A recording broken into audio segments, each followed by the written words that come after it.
start this show up. Welcome back to the Attitude for Gratitude podcast. What up, kiddies? Come on, belly up. But first ones in the seats be booted the earliest. So check this out. Welcome back to the Attitude for Gratitude podcast down here at Will Work for Recovery, 2520 North 2nd Street. All are welcome to come down here and check this out. This is a place where we get recovery. We do recovery 7 days a week down here at 2520 North 2nd Street. Right now, they're just wrapping up one of the biggest meetings in the metro. And keep that in mind if you decide to come on down here and check out a meeting for the first time. Wednesday nights and Friday nights, you're talking 100-plus people showing up. Every night at 7 o'clock, they have meetings here. Every morning at 6:30 a.m., they have structured meetings. Every day at 1 o'clock, they have meetings. Every Wednesday at 5 o'clock, they have a men's meeting, a women's meeting. We've got foosball tables and ping pong tables. We got weight rooms and we got spiritual rooms. We got big meeting rooms. We got podcast studios. Damn, do I sound like an advertiser, don't I? I'm like, we got this, but wait, there's more. And then there's more. But come on down here. This is a place that you can find your recovery. You're going to hear us talk about a lot of different places tonight. A big one is 2218 First Avenue South. A lot of us get our recovery there. That's where this show was birthed at. That's what you're going to hear me talking a lot about. It's 2218. You're going to hear us talk about New Hope, Allano, Blaine, Allano, Fridley, Allano, places like Eagle Brook, Serenity Village. These are all places that you're going to hear people talking about getting recovery at. You're all welcome to check out all these places that we talk about. And if you know about a place, put it in those messages. Come on down here and share about it. This show is open to whoever wants to come down here and get on. Or you can come on down. As you're going to see, this room starts getting filled up. American Pie Pizza brings in a couple pieces of a couple pies. It's donated. We say it's our partner, but it's just a good guy named Will who brings in some fire pizza. They're located at 6529 Nicollet. It's called American Pie Pizza. Best chicken you'll ever have. And you can quote me on that. Go down there, try it out.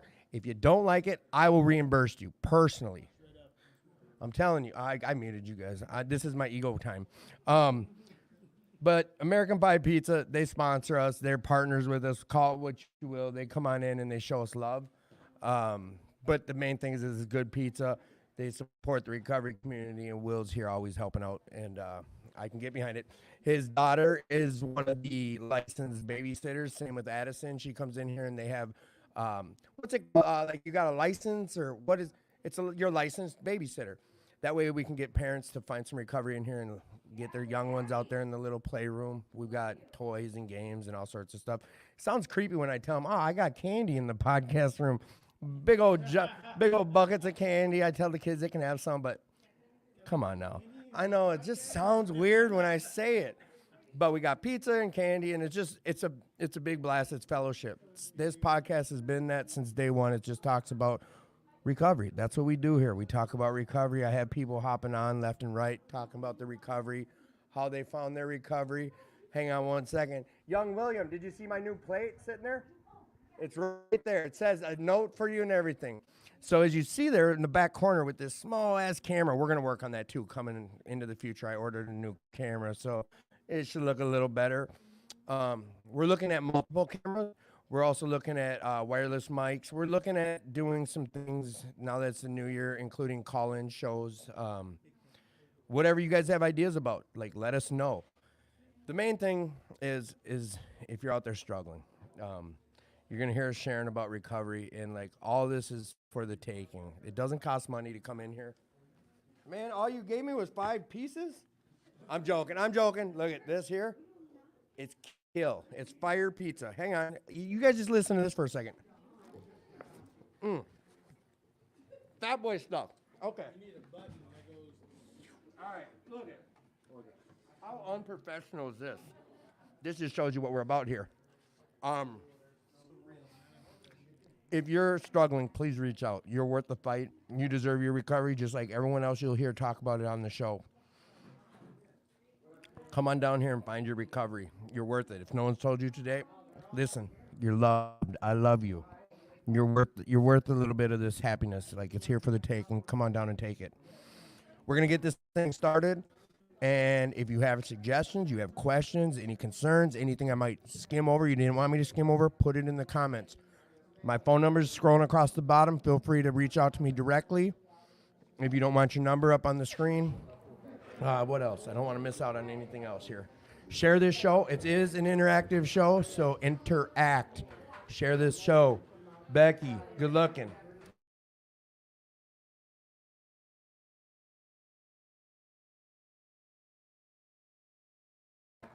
See, I didn't cry out like a little baby. So here we go. Yeah. Was that on the whole time? No, we went mute there. So you know what? Apparently we might be dealing with some wiring issues tonight. Doesn't matter. We'll muscle through it. If it was a bag of dope on the other line, we'd have managed to get it. You're damn right. All right, who are you, young man? Get on that mic. Close. My name is Jack, and I am an addict. Welcome, Jack. Who are you? I'm Ryan in recovery. Welcome, Ryan. Young man, get on that mic and tell us who you are. My name is DJ. I'm a methaholic. My sober date is 8/11/22. We celebrate clean time in here. Jack, where do you go to get your recovery? Where do I go? Yeah, tell us about it. You mean the meetings, or Tell us about it. I mean from other people mainly. I also get it from sticking to my morals and trying to live up to what I think is right. My man. Ryan, where do you find your recovery nowadays? Recently I've been struggling a little bit, but What do you mean? not reaching out at the right time. Get on that mic closer, and what do you mean? Not reaching out at the right time. What do you mean? Using my phone. Okay, and what's that mean? I'm gonna come Calling on. out and not Come on. being scared of judgment. All right, so this is like your first month in recovery? No. How long have you been doing this? 4.5 years. Okay, so I'm not saying using the word excuse, but what's the reason for it? For what? For you not reaching out, for you struggling, for you going through what you're going through. 4 years, you would think a guy would have some answers. I'm not busting your Okay. balls. No. I'm I'm trying. What I'm saying- trying to do is someone else is out here listening who's going through the same shit you're going through. Just keep going through it. Just keep, make it keep through it. doing it. Yeah. Like, I don't like white knuckling basically. I don't believe in it, but I had no choice but to believe in it. so you white knuckle it, and your advice to someone else who's going through what you're going through. Because sometimes I can find myself easy to give advice about shit I'm going through, but then find I don't take my own advice on this shit. What do you give advice to someone who's going through exactly what you're going through right now? What do you tell them? Pick up the phone, reach out. Don't be scared to speak. Don't be scared to pull someone aside if you need to. Get outside yourself, get comfortable with being uncomfortable, realize that you're not gonna get judged. Yeah. Because this ain't your first go round. Fuck no. All right, and I'm Sorry. not gonna Sorry, beat you no. up too hard. You're fine. I'm not gonna beat you up too hard, but I am gonna use you for the simple fact that I do have a history with you, and I know you well enough that you know it's not gonna. I'm not being mean or making it personal. I just think your struggles could help someone else. Selfishly, I'm using you. Like the newcomer. I use the newcomer. If there's no more newcomers, then I don't figure out what I don't want to go back out to. All these things that I use newcomers for. I feel bad about saying I use the newcomer. And if this whole thing worked, we wouldn't have newcomers because people wouldn't keep relapsing. But I need these newcomers. So what are you doing for your recovery? How's that look today? What I'm doing for my recovery is staying focused on the small things, like handling what I can right now and making sure that I keep productive people around. You keep productive people around. What's that mean, productive? Doing something, whether they're sober or not.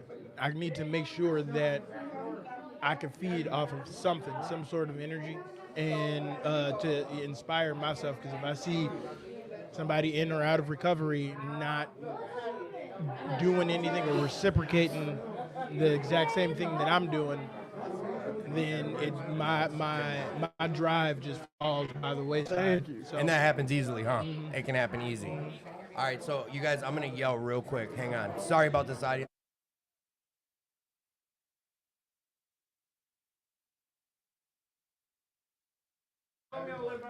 Please. All right. So we got a house full of people enjoying pizza, but I just want to tell them to get on their phone and share this shit.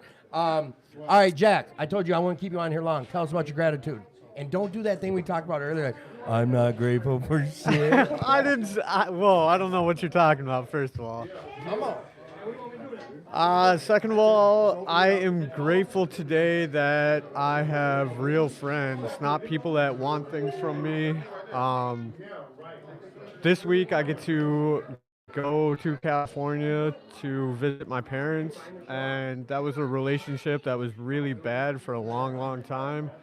And I didn't know if it was ever going to get restored. And, I am blessed that I get to go back and spend some time with them without trying to manipulate them or get something out of them that I didn't really need. Jack, this is something that you've been. I know that I'm like talk gratitude, and I know we got a room full of people, and I like cycling through. But just explain like this is something you've been working on since the day you hopped into recovery. Like, is this something you've been working on since the day you got into recovery? This relationship with your parents? Absolutely. Why? Because they were always in my corner and they always believed in me when I didn't believe in myself. And yeah, I mean, there's many that I was hopeless, had nowhere to go, and they always believed that I would figure it out. And yeah, I mean, they're both in recovery, and I've never seen them either one. Oh, when they quit forever or so far, and I've been, 9 different treatments. That's not my story. My story was a lot different there when they tried to quit. So And you were raised and you've seen recovery work, and you still absolutely, you were raised. Our stories are pretty. Two parents that love the shit out of you. You don't do wrong in their eyes, and they've always got your back. And yet you still did. You knew right from wrong, and you chose wrong. You knew you were choosing wrong. Correct? yes. Yes. Yes. I mean, I couldn't stop it because the drugs were more powerful than I was. But yes, I always knew that what I was doing was absolutely against all of my morals, for sure. Yeah. So today you're grateful for family and second chances, and what else? Like I said, having true friends in my corner that support me and call me out when I'm not doing what I'm supposed to. Jack, if you look up and I'm telling audience, this guy Jack, you guys look up in the dictionary growth, you'll see a picture of him. He's doing good. I just personally, he's something I'm going to tell you before I kick you off. Like, you're in the goals group, you're accountable, you're doing good in recovery. Like, stick to it. You call yourself out. It's one of the hardest things I've seen people do, and you continuously do it. Believe me, it's not all roses. Sometimes you're screwing up or isolating or not living up to your own potential, but when people around you and you tell on yourself, it's helpful. It's definitely one of the biggest things in recovery. Have other people. Well, just accountable. Love you, Jack. See ya.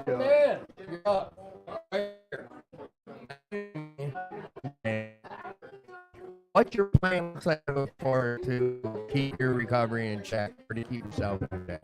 What's your plans? I know you have plans. Before I leave, 3 numbers. Yeah. And,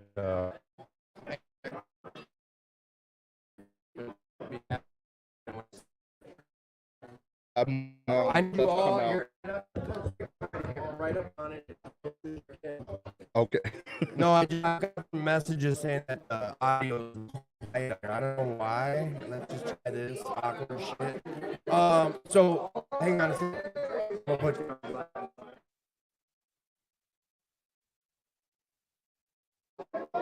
So you're gonna go around and start asking people for phone numbers? Yeah. All right. What's your gratitude? And so I'm grateful for the lessons and blessings, basically. A lot of stuff I have learned. Lessons and blessings. Elaborate a little bit. So I've been through a lot, but I finally started to the negative. I'll turn to lessons. It made me become grateful for what I do have. How long have you been sober right now, bro? 6 and 4.5 years. I love man. One last thing before you get out. Show. All right, cool. Girl. Hey, right here. Got it. I got it. We're gonna take some breaks here. Oh, And what's your name? Get on the mic. I'm Big O, man. I'm happy to be here tonight. Big O. Got Big O. Lady, get as close as you can to that mic and tell who you are. Okay, that's awkward. I know. I don't know how to tell people. Don't listen. I should be violent almost. Just Oh. you know. He's not asking you what can be. I guess. You got candy up here. No All right. What's your name? My name is Sarah. I'm an addict. Sarah. Welcome to the show. Tara, Again, I know your name. DJ. Sarah, Yes, Alcoholic. how did you hear about Willworth Recovery? Told you about it? you and Dustin. Have I had you on the show? No. Dustin and I told you about it. What did tell you about this place? Do you remember how we described it? I don't remember. Basically said it's a really meeting. All right, And I should come. we're gonna fast forward. What was it like when you first time you walked in here? What was your impression of the place? It was a good kind of overwhelming. I dig that. Yeah. All the lights, all the stuff on the walls. Yeah, I wasn't Everybody expecting talking. that at all because like where I typically go to meetings, it's in churches and treatment Right. centers, so it's very plain. Then this is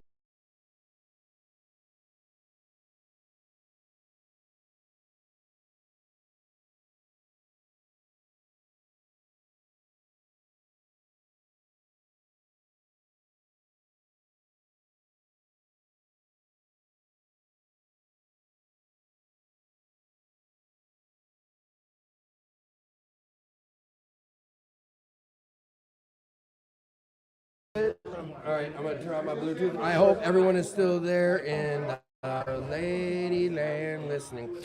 All right, Wi-Fi off. It's Boom. back on. All right, we're back live. So you came in here, and I'm gonna be asking you the same thing, because I've never had you on the show yet, right? Nope. All right. First time. Big O's on the show. So, how would you explain this to someone else? Like tomorrow, we're gonna be at a meeting called Scars and Tattoo, Narcotics Anonymous, Scars and Tattoo at 10 a.m.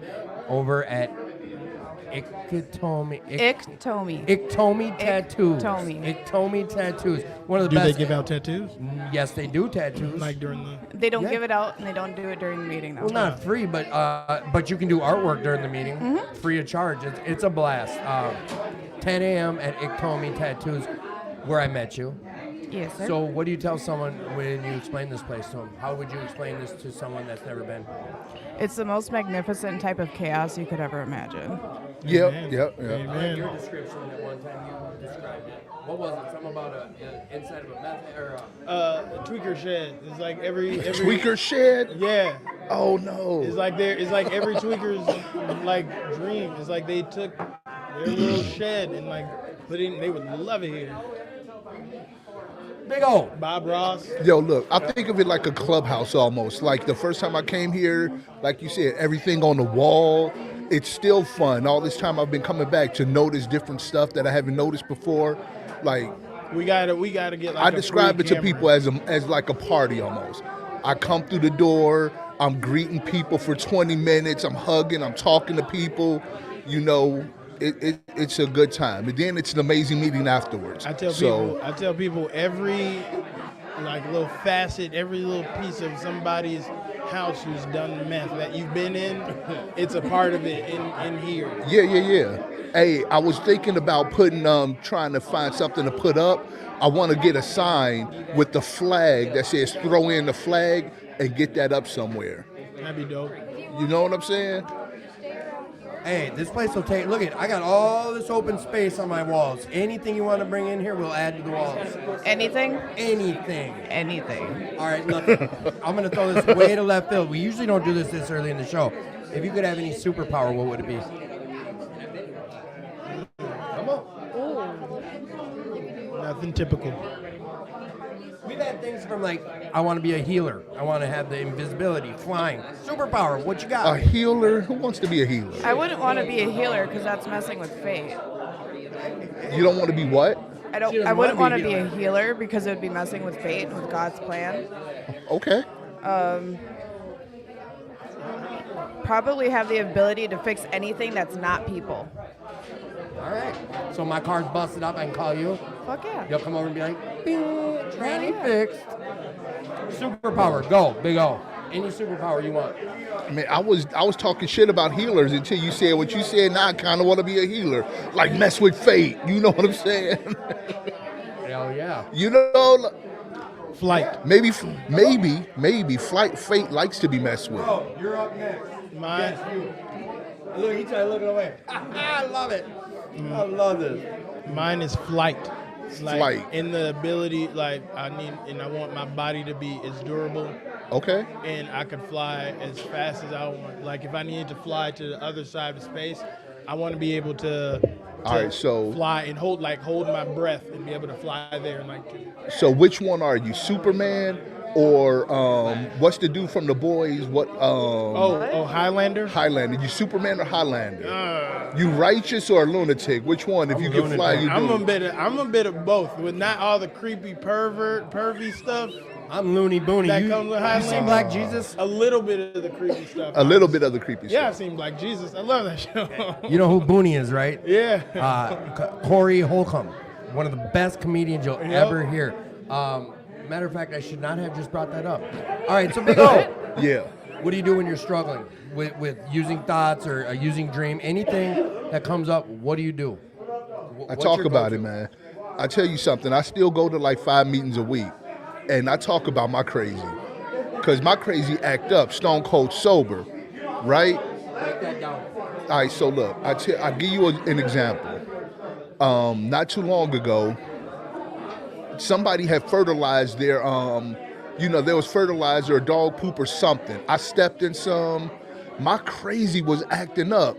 I was telling myself that a stinky demon was following me around. What were you on? Nothing. I was stone cold sober, bro.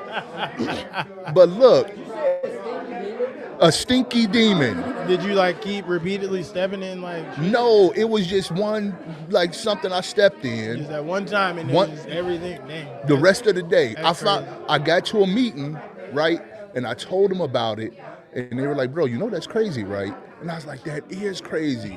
but see, look, if I'm using, I believe that. Oh And you man, probably wouldn't have shared it, right? no, I wouldn't have shared it. It would have snowballed. Later on, I would have been depressed and suicidal. You know what I'm saying? So yeah, no, crazy. quick. Go ahead. He just brought up some. As you seen on the bottom of your screen, there's a number. It's 988. If you're having any type of those thoughts, suicidal, self-harm, Yes. utilize that phone number. You got my number. You got people on here. Just reach out if you're having any struggles like that, any mental health stuff. Just reach out. Like you're hearing everyone say. When I ask them, "What do you do when you're having using thoughts?" First thing you'll hear them say is, "Pick the phone up and Pick reach the out." phone up. Reach I got out. something to say on that too. Come on. Forget my beliefs and how I feel about a person taking themselves out. I just want them to understand what keeps me away from that thought, and that there's literally anything you can do, anywhere else you can go besides where you are. There's anybody else you can talk to. You're feeling terrible. Do not block your blessings. Go talk to somebody or let somebody talk to you and just see where the conversation goes. Yeah. I guarantee you God has something in there for you to take out. God or something bigly, hugely positive. If you don't believe in God, there's something good out there that has something in store for you, and that could come from somebody that you choose to talk to. So sad feelings is a form of addiction too. Right. And since I've watched the TED Talk, I keep telling people this till the cows come home. The opposite of addiction is connection. So here, this D. This is why I got it. We're going to be adjusting the format where we're doing 2 shows where I have guests, and then 2 shows where we do this, where we have people coming through. And the reason I'm bringing that up is a topic like this. Like we could go an hour and a half on this. Yeah. Real talk. We can get into some good substance on communication with this, but we don't have that luxury right now. Just letting the audience know too. We're going to be switching this up. So talk to me about your gratitude. Then you're done. Wow. But here's the thing for all you That's guys is aggressive. if you hang out. No, listen. You know this. If you hang out Once we cycle through people, you're more welcome. I want you to hop back on. Then we can get into deeper conversations. But Yeah. tell me about your gratitude. Some people be talking about some bullshit. My gratitude Speaks when we care and when we share Okay. with others. Let I him need to think. know Go that. ahead. I need to learn that. Come to Iktomi Tattoos tomorrow at 10 a.m. and you will hear us saying it. Yeah. Oh, I'm off work tomorrow. All right. Yeah. All right, bet. I'm gonna need to get that Addy from you. My attitude for gratitude is always immense. I've heard that I've always had a smile on my face. I didn't realize it, but you know, I just get through it because there's so many things to be grateful about. You can. I just got into a car accident last night and totaled the front end of the car. Is and everybody okay? Everybody was just fine. We ain't hurt. Okay. Everybody was fine. We just hopped out, and you know, there's nothing to it. I could have taken that, and Could have used that for a reason to use. I could use that for a reason to use. I could have used that for a reason to keep myself down, to tell myself that no matter how much I work or hard I try to be a good person, this type Negative of thoughts snowballing. happen. Yeah, and I since going the new way and stuff, I've learned to just stop myself and think of something better because I know I'm trying to do something positive. So I'm grateful. My attitude for gratitude is immense and ever growing. And yeah, Yeah. I love you, bro. If you hang out, get back on. Otherwise, adios. heck yeah. Hey, and when she's done, she'll get you the address right here. My girl. Okay. And I haven't been here because I've been working. Oh, I wasn't worried about holding you to it. Okay. No. You kind of did. I did, But you're right. I did. yeah, to the point where I'm at work and I'm thinking like, man, I'm missing this podcast. All right, so that's what an excuse that's valid sounds like, guys. Yeah, it's I was at work. Yeah. That's what Yeah. we want to do. Yeah. Thank you, bro. I appreciate Not you. using. I appreciate you. You know, we do podcast shows here, live audio shows. All right, who's up next? My guy right here. All right. I need you Yes, sir. to tell me what brings you peace of mind today. The fact that I no longer have the desire to use. So the simple thought of like, all right, wow, I used to only think about using, now I don't. That brings you peace? What do you mean? Well, because like I've been going through a lot of stressful situations lately, and I'll be having a stressful like next couple of months. And my normal go-to would be to use or to self-harm, and I haven't done either of those things in over 2 years. And they're not even a thought in my head.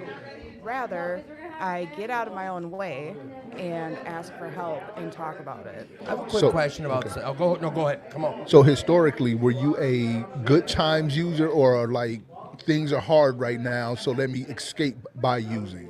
It started as good times, but then it just kind of snowballed and became bad times. Because there were always bad times or what? The reason I asked is because, you know, sometimes for me, good times can be a trigger. Success can be a trigger.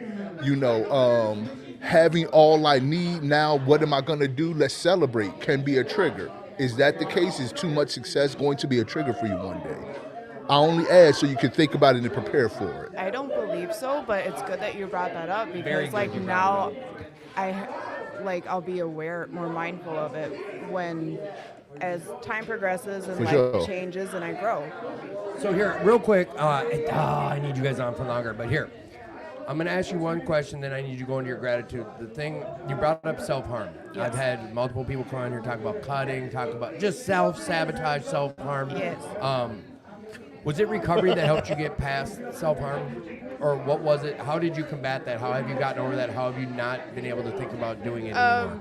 Because like in the 3 months before I got sober, I was in the psych ward 3 times, and I went through one inpatient, went to a second inpatient, and in the second inpatient, I was actively harming, and the director of that inpatient told me that I can't go to outpatient, that they would send me back to the hospital if I didn't stop, and that's what kind of like triggered it. Like I really need to like stop and find another route to get these feelings out, and like fun fact that we're talking about that, and you keep plugging the Scars and Tattoos meeting tomorrow. My left arm is all black and gray, so if I feel the urge to self-harm, I can color on it because I'm right-handed. Is that like a tool of like an interrupting your thoughts type of Yeah, deal, and or- it's like it's also similar sensations, similar feelings. So, and Donnie's the one that did all the tattoos on that arm. So, Donnie, we'd love for you to come meet Donnie. Tell me about your gratitude. my gratitude is for all the people I've met in recovery, including you, because I've had car issues and so I haven't been able to get to as many meetings. And a few people have actually reached out to me and been like, "Are you okay?" And that's not something I've gotten even from my own family in the past. So, You got your new family. yes, I got my new family, and they're pretty cool but kind of crazy. I love you. I'm grateful for you. Thank you. If you hang out, get back on. Thank you. Paris! I'm here. Where's my next guest? Matters up, bro. Real quick, what's your name, young man? Get on that mic. My name is Ethan. Ethan. How long you been coming to Woolwork for recovery? Yesterday was my first day. Who told you about it? I met Paul while I was in prison.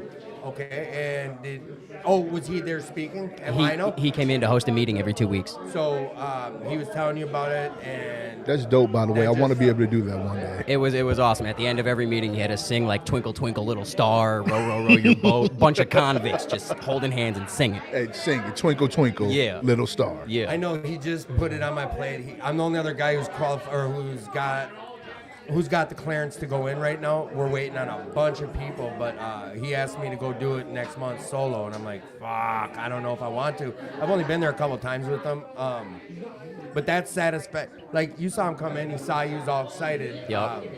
I get people on here from some of the places I speak, and it's like, ego, sure, pride, sure, but it's a payoff. It's 12-step stuff. So, did he? I know I was with him. I know how he explains his place. Was he doing justice when you walked in? Was it what you expected, or was it more? Tell us about what that first visit was like when you got here yesterday. I mean, the way he described this place was so accurate. Just the clutter of collection of just awesome memorabilia all over the place. Super cool people. Really tight community of people that are going to welcome you in and honestly make you feel like this is Yeah. your home meeting. Yeah. You know? And just the way he talked about this place and made it sound and made me feel welcome while I was in prison before I ever even came here, I decided while I was there that this was going to be my home meeting. Hey. You know? Yeah, and I had 16 months of sobriety up until January 8th, and I relapsed and immediately called New Way, got myself into treatment in a sober house, and started coming Bro, here. you got out the hoot scout and you went and used. That's the way it be. That's the way it I be. gotta bust his balls up. Got So- to. I made it like 3 months and then relapsed and then immediately signed So into are you on treatment. parole? Are you on step down? You admin? I'm on parole. All right. Yeah. So was that a violation? I got restructured. Not so bad. Yeah. I don't want to go too deep into your shit. So, what's the best thing that you enjoy doing now that you're not locked up? Man, seeing my son again. I last time before I got out, I saw him was his second birthday, and he's almost 5 now. So, what are you gonna do not to go back to prison? Man, none of the things I was ever doing before. I mean, to be honest, it's people, places, and things I gotta change. I'm not fucking with any of the old people. You know, I'm not going to any of the old places. I mean, the whole reason I came back out here is to get away from where I was living because everybody I know out there is negative. You know, and it's just I gotta change everything. But I mean, I wanna eventually get out of state once I get off parole, and I wanna get a trade school and probably go to either Texas or California because I got family in both those states. Hey, can I ask you, do you journal? I mean, I was while I was in prison, but I haven't stayed on top of it. I want to suggest you get back on top of that. I should. Yes, You're indeed. Right. You know, because just me, when I was coming out, this was a long time ago. I haven't been in the system like that in a long time. Yeah. But I know for me, it was a huge transition, learning how to be in society again, learning how to move as a regular human again, How to interact? how to Yeah. interact, exactly. So you got to keep those thoughts down so that you can share them, because remember what we've been talking about here is that sharing those issues is the first line of defense of conquering those issues. 100%. So, you know, Toughest thing for yeah. me was being called a bitch. Ooh. No, I mean We real- got to fight. it's- Yeah. Back then, we out had here, to fight. But out here, you don't. I No. mean, and it's a hard pill to swallow, but it was the biggest hurdle for me when someone called me bitch and I didn't say nothing. I just didn't say nothing. Right. But it ate me up for about 2 weeks. Yeah. Yeah, It just did. I haven't experienced that since I've been out, but while in, yeah, if that happens, you have to immediately. Respect Immediately. is currency when you're locked up, but we're not Yeah. talking about that. Right, So, right. What was the first thing you ate that you were excited to eat when you got out? I went to Buca de Beppo and got calamari. Was it all you were waiting for? Was it Oh everything man, it was I worth? fucking love calamari. You got to go Yo, to I'm 801 glad this is a Chop. family show because my mind keep wanting to go dirty when you ask these questions. Okay, actually, that was first. All right, My hey, bad, I lied. hey. All right, so we do have women listening, so stop. right. That's what We I don't, said. we don't bad, really my It's a talk bad. family like that show. on this show, and I set a standard I shouldn't have set. Sorry about that. Yes. Family Who show. are you? Get close on that mic, uncomfortably close. Yep. My name is Jameson. Jameson, how'd you hear about this place? My buddy Alex has been going here for a while now, and he's been talking good about the place. He hasn't really told me too much about it, just that it's been really good. And this is my first night. Came to check it out with some other guys from North Star Treatment up in Otsego. But Otsego. yeah, I actually met Star? this guy in North Star. yeah, like years ago. Yeah. Nice. What was your thoughts when you walked in here? Doesn't look like a normal meeting atmosphere. It's a really just chill environment, you know. All the, like you was saying, all the stuff that's hanging around the walls, and you know, it's a really cool, not typical environment for a meeting. I really enjoy it. Right. So, Big O, what do you tell someone when they come to you and they're like, "Hey, I heard about Will Work. What's it really like?" What do you tell them? Inviting, very inviting. I tell them the same thing everybody do about the party aspect, the very chill. It was a little bit off-putting for me at first, seeing the bikers out front. You know what I mean? But when I really got to know those same guys and the atmosphere here, I tell everybody about how loving and welcoming it is. The same thing everybody else say. I am one of them guys. I know you one of those guys. All right, tell us about your gratitude. But here's the thing: is if I got you tonight, if you need a ride, I got you. But hang out and come back on after because I'm booting you. So tell me sure. about your gratitude, and then batters up. For sure.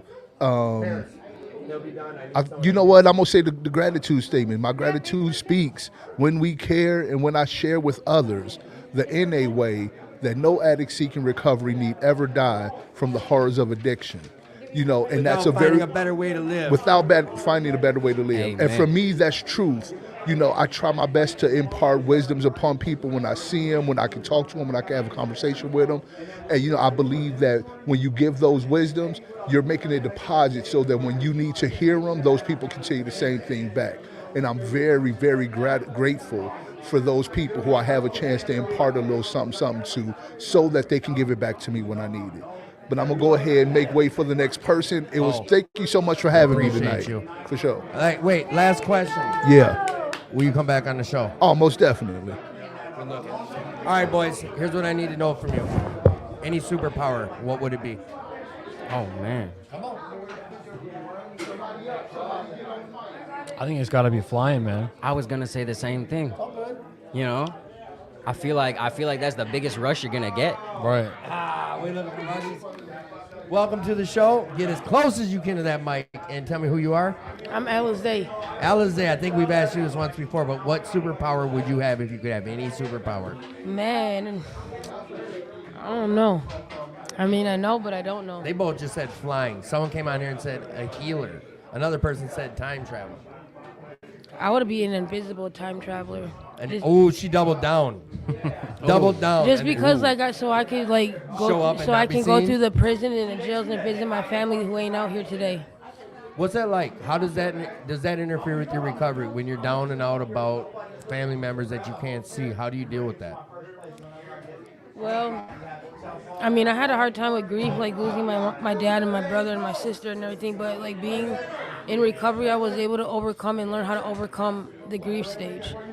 So, I mean, every day is hard. I mean, it's not easy, but all you can really do is work through it, you know? So today when you're struggling, what do you do? How do you combat that? If you struggle, like what's your go-to? I get up and hit up one of my sober sisters. How did you end up making those connections? Like, did they come to you? Did you go to them? Did you meet them at a meeting? Like, how did that work where you got Sober Sisters today? Explain that to some women that are out here listening to the show that have never been in recovery, but they're thinking about being in recovery. Explain that process. How'd you make friends? How'd you get connected? Well, when you're in early recovery, it's gonna be hard at first. It's not an easy path. But when you do continue on that path, it will get easier. But I found all my sober sisters in recovery, going into being in treatment, graduating treatment, and then once you get connected in treatment and graduate treatment, they hook you up with all these meetings, and then the list just gets longer, and you're either gonna meet people that you connect to or people you don't connect to, but. That's how I was able to get a hold of my sober sisters, and until this day, I'm able to just be able to depend on a couple people I can just call, and even in the middle of the night, any time of the day, they'll pick up and answer because they know I need them. And it ain't because you got dope in your pocket. No. See, with that being said, I left that lifestyle behind me. Like all the people I used to use with, I don't even talk to not one of them today. And it's not because I don't love them and I don't want to be there for them. It's only for my recovery, because I have to put my recovery first, and I have to put myself first so that I can be able to be a better person for the community. So if you can read that, I don't know if you can. It says, it's on the bottom of all the flyers about We'll Work for Recovery. If our recovery doesn't come first, everything we love comes last. Another man was in here talking about this before. Hey, Jared, don't go far. You're up next. Said, if I don't put my recovery first. He said, everything you love, let me restart that. He said, everything I love and I want to be important. If I put my recovery first, I can make all those things first class. Like I can make everything I think I love become very substantial in first class if I put my recovery first. Like kids, family. What are we laughing about? Come on. We're on a show, share. I was just hitting my vape. Oh, we don't do that in there. I like that shirt. Thank you. So, what do you do when you're struggling? What I need to do is get around people, I tend to isolate all the time. The past 5 years that I've been trying recovery on and off, that's been my biggest weakness. I isolate myself, and then I don't have anybody to reach out to when I do need to reach out to somebody. But I'm working on that this time around, and actually, doing this, coming out here trying to meet people. So, what's that like for you trying to make new connections? Is that something easy for you to do? Is it just come natural, or what? well, I say since I've been isolated so long and had such little interaction with people, I swear I've lost social skills. And like I have really bad social anxiety around people, but it's kind of one of those things you just gotta make yourself do it, get used to it. And she was saying, you meet some people you get along with, some people you don't, and you just gotta find those people you get along with, and go from there, I suppose. What's your biggest asset? My biggest asset? If you say hitting vapes on a podcast, No. I'm with you. My family, man. My mom is huge in my life, man. She's always there for me. I got two sisters that are wonderful supports in my life, and my son is my biggest reason for continuing with the amount of effort that I feel is necessary. I'm doing all this because I have a better life that I need to live, and I need to be there for my kid, and I don't want my family to have to, grief their loss of me, Right. What's your biggest asset?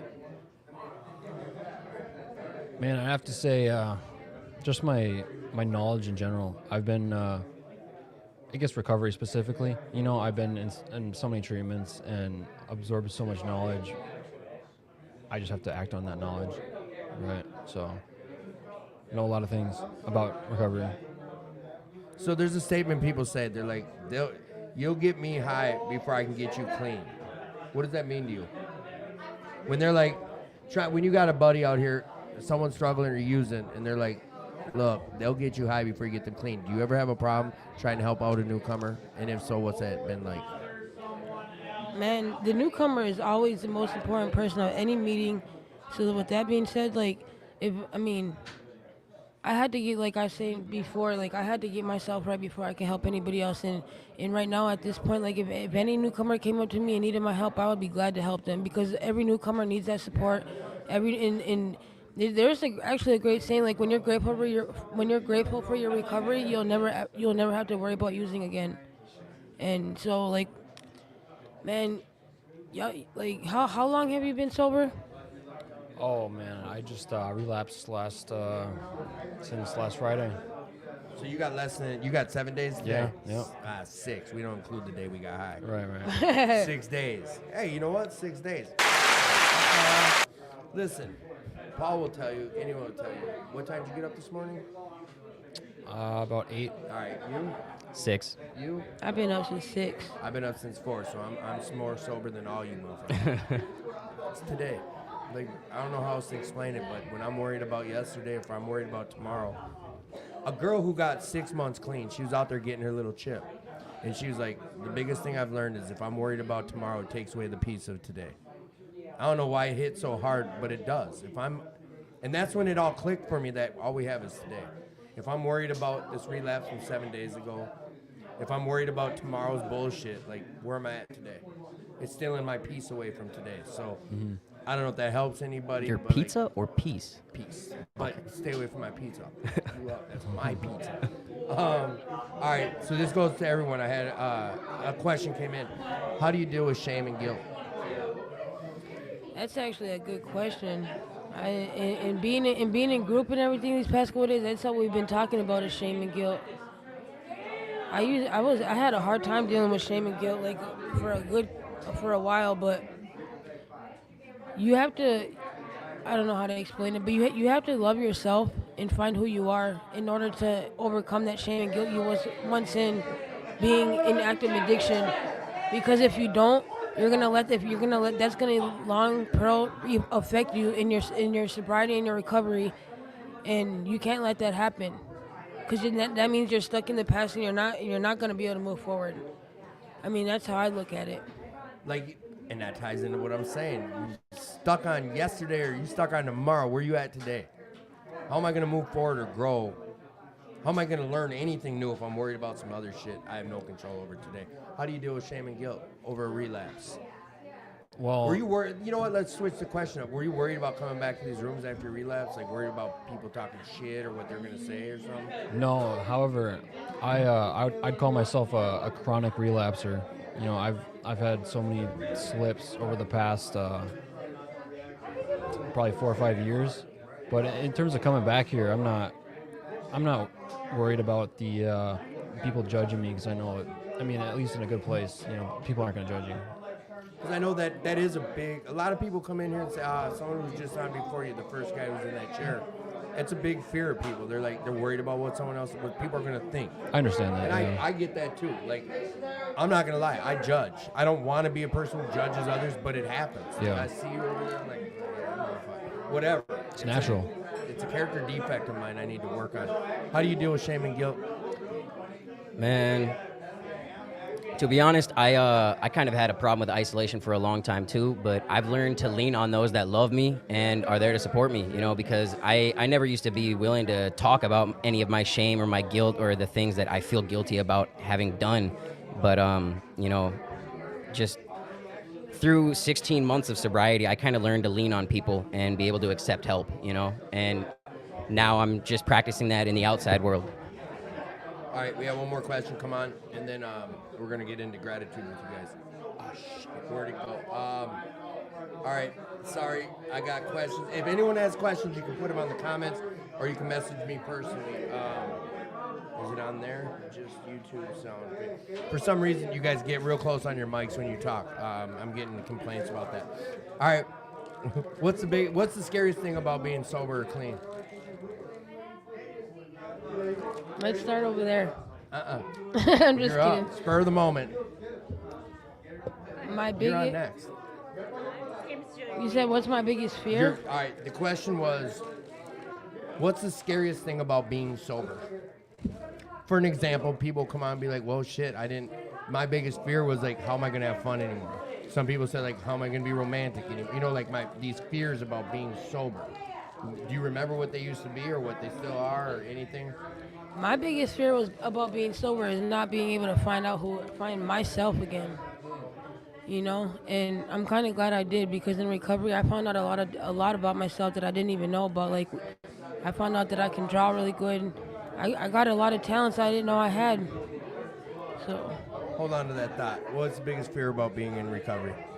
Man, so my biggest fear about being in recovery was, so I've been to a lot of meetings and I never found a community where I felt like I belonged. And my biggest fear about being sober was boredom, you know, because that was always my biggest trigger. I never found a sober community where I felt like I fit in and, you know, I was doing things that I enjoyed. Boredom was always a huge trigger for me. So, you know, that was always my biggest fear, was just falling into boredom. Take as much time as you need. Tell me about your gratitude. My gratitude, man. I'm grateful to still be alive, still be breathing. I'm grateful to have my freedom back, and I'm grateful to finally be back in my son's life and, you know, be speaking with my family again. Thanks for coming on the show. Would you come back on the show? Yes, I will. My man. Thank you for having me. You're up after this. Come on, then. Come on. Come on. I got schoolwork to do. Come on. Get on. I need. Oh, he's not coming on? Shit, it's all good. All right. What's your biggest fear about recovery? About being in recovery. I know you got things figured out, you said, but there's got to be some fears. No, I've had, yeah. I'd have to agree with Ethan. I feel like everything that I've done and I've enjoyed, I've done while being high. And it's almost like hanging out with friends, you know, actual friends that don't use, and it's like, like old friends I used to smoke weed with, right?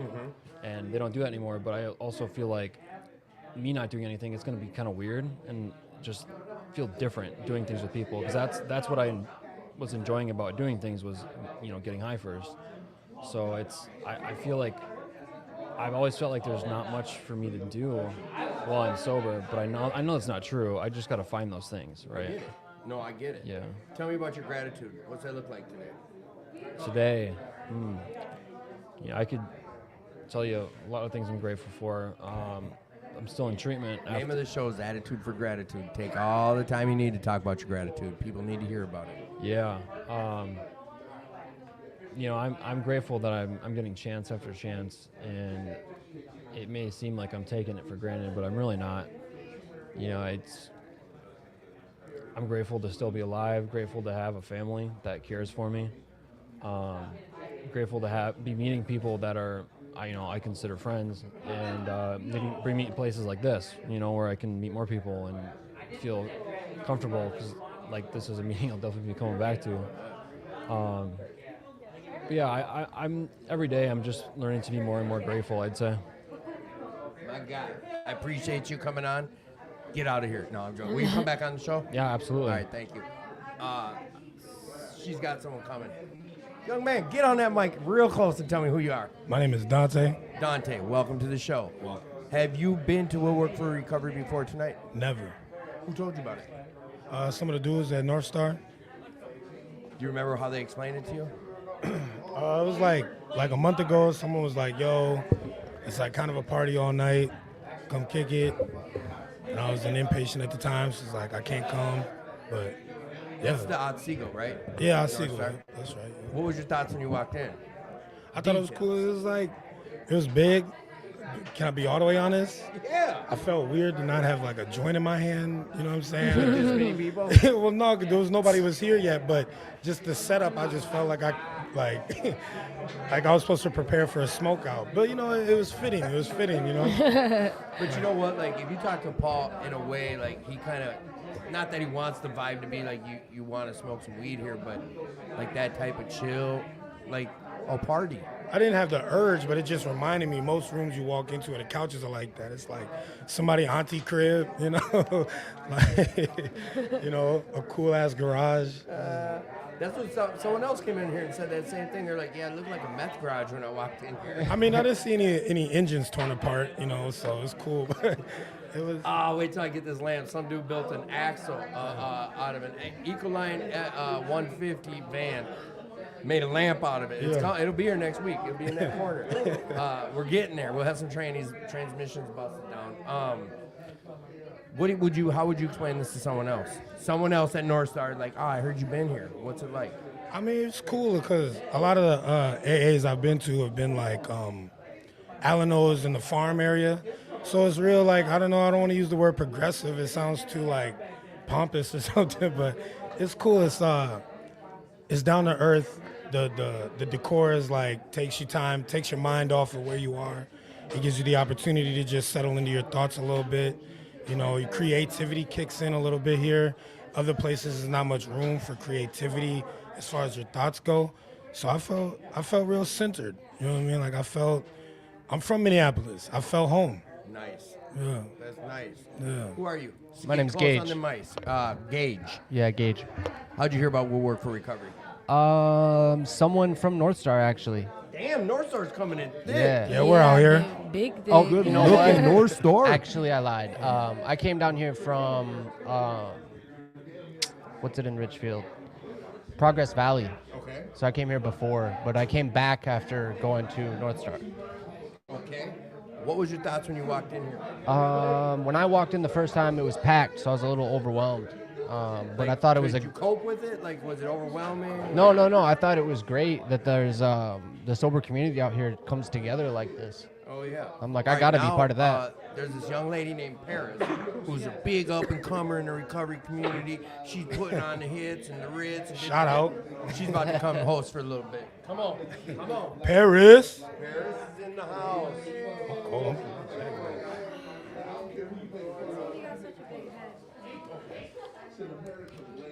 Hi, everybody. What did Tim leave off with you guys, by the way? We was just saying how we came to know about. Woodwork. Okay. Well, what is like, I know that somebody just hit a really big milestone, and that was you. What did you just hit, by the way? Yesterday was my 6-month sobriety birthday. Hell yeah, that's awesome. 6 months, shout out. Yep. So what was like, what made you, what helped you in the moments of getting up to your 6 months? Like, what has been most important for you right now? Well, I always used to say, like, it's hard for me to talk around, in front of a large crowd. But, now I run my own AA meeting for Red Oak Recovery every Friday from 5:30 to 7:30 at 2218.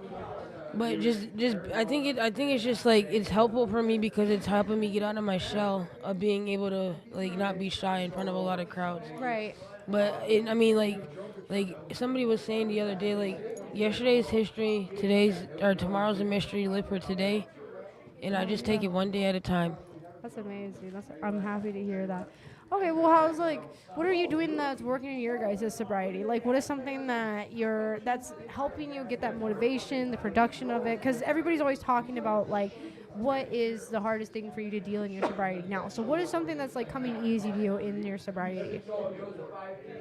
For me, this time gratitude, and just, I would say, awareness in life in general, being grateful for life. In my case, I've died quite a few times overdosing, and just being grateful for everything around me. Like, every day, I just have a new perspective. Right. Okay. Well, that makes sense. Gratitude is just the easiest. Why do you think gratitude is the easiest thing for you than anything else right now? I spent more time on it than anything else. Okay. All right. That makes sense. Yeah. Well, are you working towards working on the other things that are kind of the harder part for you in your sobriety? Is that something you're still struggling with pretty hard? What is the hardest thing that you are struggling with?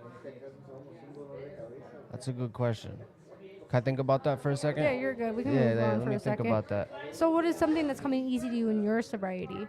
I don't know if any part of this comes easy. I think life itself is it's a journey. It's a path that you create, but you also find. So finding that balance is a difficult part. But right. As far as this treatment stuff goes and getting sober and entering recovery, wanting to meet myself, accepting myself for who I am, and then allowing, whoever's in the treatment facility or at these AA meetings or these sponsors, sort of be the ones that lead and guide and not make decisions for me, but pay attention. What one of the guys said at the meeting tonight when he did his check-in. Yeah. And what did Kevin? He made the comment about. Now it slips my mind. I didn't really. It was a strong comment though, and ultimately it's just allowing people to. Learning. A wise man learns from other people's mistakes. And so that's major. You know what I mean? Because I've made enough mistakes myself to last a lifetime. So if we're all in these rooms and everyone themselves have made mistakes, it just makes sense to sit back and pay heed to how they dealt with it. Then I'm better equipped to deal with my own issues in my own life. Right. Okay, so that's like kind of like it's easy, but also there's still some struggle with the things that you're doing. Yeah, I mean, like we all have successes. So even in active addiction, you'll find some sort of success or some sort of greatness. Even if that success is just picking up a $10 bag, it's still you're finding success at whatever standard you set it at.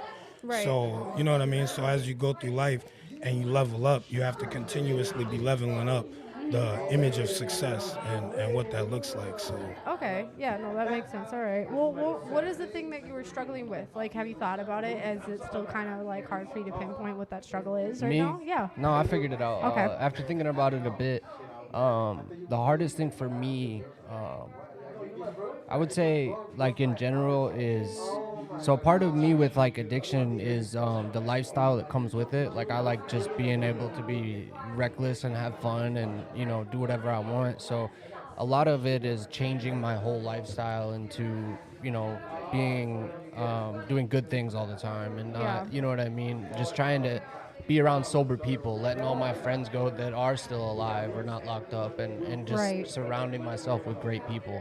Yeah. Well, I think that's a struggle for a lot of people too, because especially I think everybody at this table, a lot of people can relate with the fact of like they have people that they love and they will always love, but because Exactly. of where they're moving on in their life, it's sometimes you can't take those people with you. You can love people from a distance, but you can't have them around forever, which it can be a little difficult for some people and can keep them in that place of like kind of on the edge of like relapse, but still in recovery. So it's like it's a good thing that you're working on that. So what are some positives that you have in your, like what's coming easy to you in your recovery? What's something that's easy? And then once we get that figured out, what is the hardest thing that you're struggling with your recovery right now? Wait, okay, so my hardest thing I'm struggling with right now is not being able to be with like the people who are supporting me the most, which is my mom and my son. And a lot of people who are like a lot of the friends that are supporting me in my recovery, I'm not able to be there all the time. Right. So when I'm not responding right away, it's like, oh, you're too like it's the comments like you're too good or you're too busy for us nowadays, and stuff like that. Right. But I try not to let it get to me because of like they're not in they don't know about recovery, so they don't understand where I'm coming from or Right. the good amazing things or the blessings that are coming my way that I'm trying to jump on so that I am able to get out there to be able to let people know that recovery is possible. So yeah. Okay. And then what's coming easy to you, I would say? Like what is something that you're like, okay, this is easy. Like some people it's step work, some people it's the gratitude. Some people it's still like, I'm on the fence, like it's easy, but I still have those struggles within those easy things. Like what is something that's coming easy to you? Like would you say it's connection with people, like, like what is that? Well, for me, what's coming easy is not waking up and not needing to be high or be just waking up and not being sick, and being able because a lot of people look up to me in my recovery. So like I have so much people out here who come to me for advice, and I try my best to give that to them, and it makes me feel good that I can help other people that look up to me.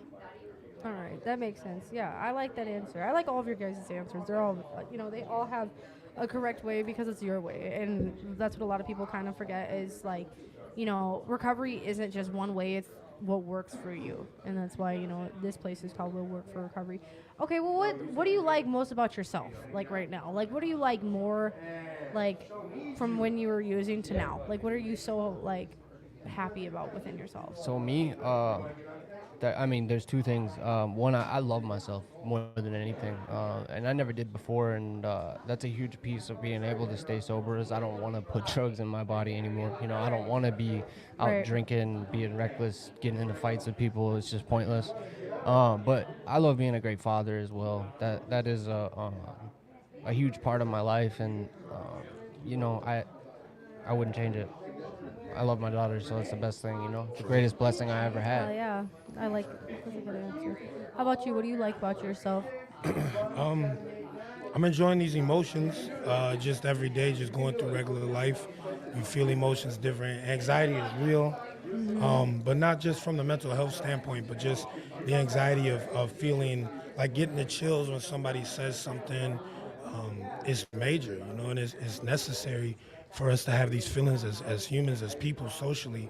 So for us to interact and to enjoy this life, you got to know how to respond, and you got to be sober to do it, because we're not always going to be able to reach for a drug or a bottle to feel the impact of what's necessary in life, you know. Feeling the emotions of a person in line at a Walmart, you know what I mean? Is it my job? No, but it's me as a human. I should know what's going on in my surrounding. I should be able to feel it. Yeah, I get that completely. What do you like most about yourself? That I'm present today. Amen. Yeah. That's a good one. I'd say what I like is that the surrounding thing, because obviously when I was in addiction and stuff, I didn't care what my surroundings were, and I don't know if you heard what I said in the meeting, but I was just like, you know, I didn't care if I like embarrassed myself or not, and now I look back on it and I'm like, holy shit, why did I go out in public like this? Holy. What motivates you the most right now? Like, it doesn't even have to be in recovery. Like, what is, like, giving you motivation just to keep going? Like internally or externally? Whatever comes to you. Either one. Yeah. Most importantly for me, being a good father, like I said. Okay. That's everything to me. My girl's still little, so, you know, I got all the time to make it up. She'll be 4 on the 28th of next month. So February. Cute. So, I mean, like, I don't know. I feel like I refuse to let my ego die. Obviously, it's necessary to keep it in check. Yep. But I'm major, and what drives me forward is the fact that I'm supposed to have more than what I've ever had, you know.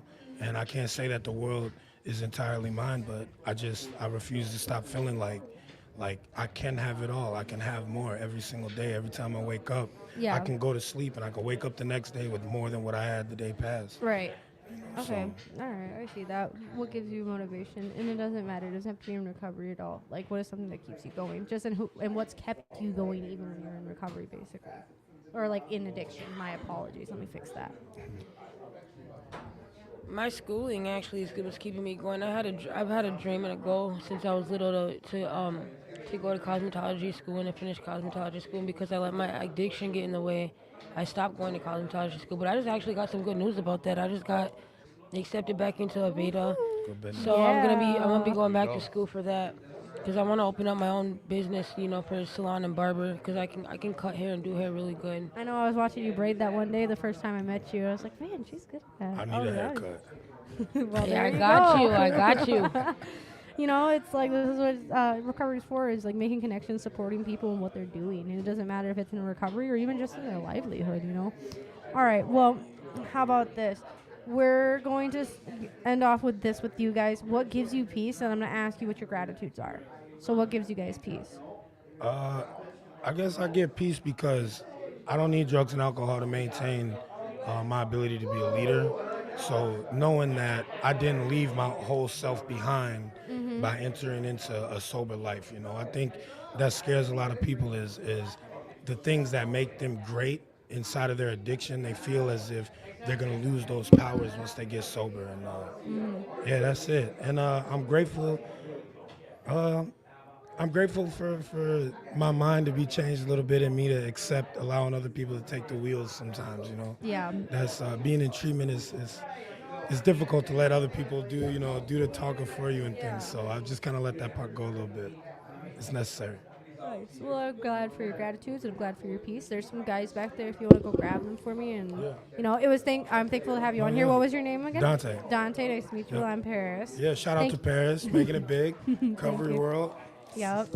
Well, thank you. All right, well, what's your piece and then what's your gratitude? It may sound cliche, but being grateful, you know, just being able to appreciate all the things in life. And then my gratitude is this community, being here. I just appreciate it all, and congratulations to you on your 1 year. We can't front clean time, but I appreciate it either way. I just hope to see you next Wednesday when that does happen. Thank you. Yeah, babe. you're right. Well, when it comes. When it comes, I appreciate it though. There's some people in the back, I think, and then you can grab them. what gives you peace, and then what are your gratitudes? And then Luis behind you is gonna come on up. What gives me peace is being able to wait or to go to sleep in a warm in a warm house All right. with food in my fridge and a roof over my head. Hell yeah. And my gratitude is I'm just grateful to be able to be a part of Bulwark, a part of all these meetings, a part of being able to find out who I am today. Well, thank you, Alize. It's always a pleasure to have you on here. You got some really wise words. I am very excited for you to start your schooling, and I really hope that that business is booming. You're going to have a lot of people that are going to come in, and I know that for sure.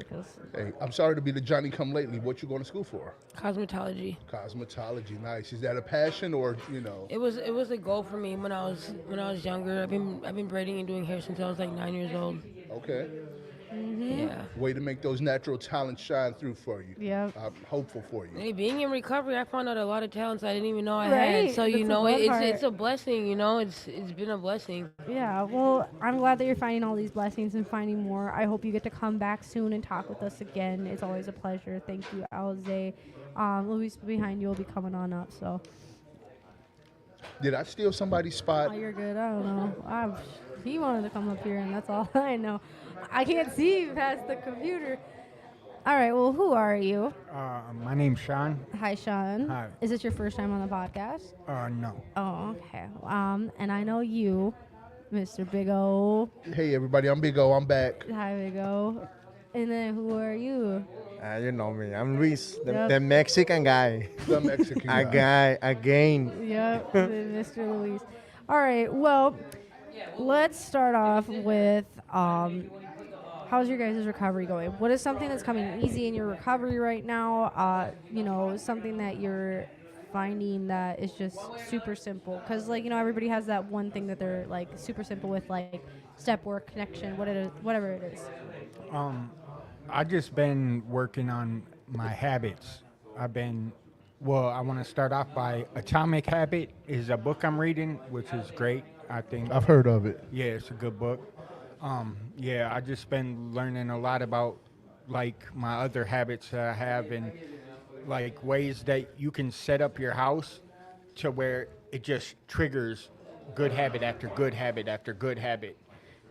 You know, it takes time for me to explain, but if you check the book out, there's a lot of good information in there. I'm gonna be honest with you. I just might look into that. One of my issues is what was the guy in the meeting earlier? He was really talking about doing the work and keeping those habits and how that's been the core of his success. And even in the midst of success, he's still sticking to those habits to build more success. That was so inspirational to me. So I just might have to read that book so I can, just get some better. I think the only habit I have right now that is really crucial to my success is journaling. I'm very consistent with it. I know, I hear you talk about it all the time. It's magic. It is. It's magic. But I wish I could do that. I want to build more. Yeah. I want to That's do more. amazing. What is coming easy to you, Luis? What is something that's easy right now? I know that, there's a lot of struggles, but I want to talk about, the positive side of sobriety. Because No everybody's doubt. always talking about their struggles, what they're, having a hard time with. Even I did tonight, too, in the meeting. So let's switch it up a little bit. What is, coming simple to Easily, you? yeah, simple. Yeah, I love the positive things. I love to be positive. I get stuck right there. But manifesting things on my life, it's becoming super easy right now that I'm sober.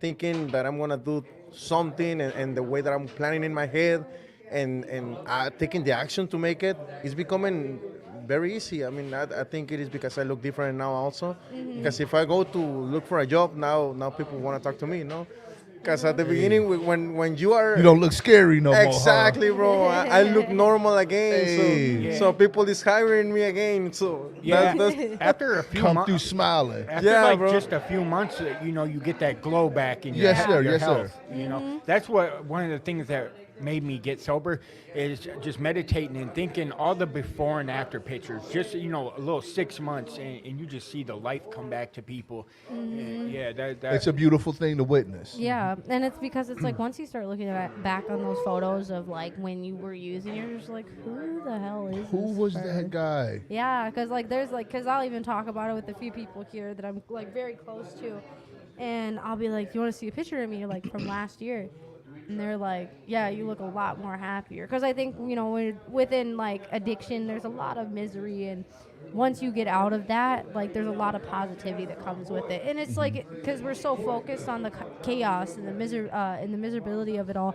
We're not looking at like, but you're still alive even if you're almost killing yourself, and it's like it's still giving you a chance to like wrong your rights, basically,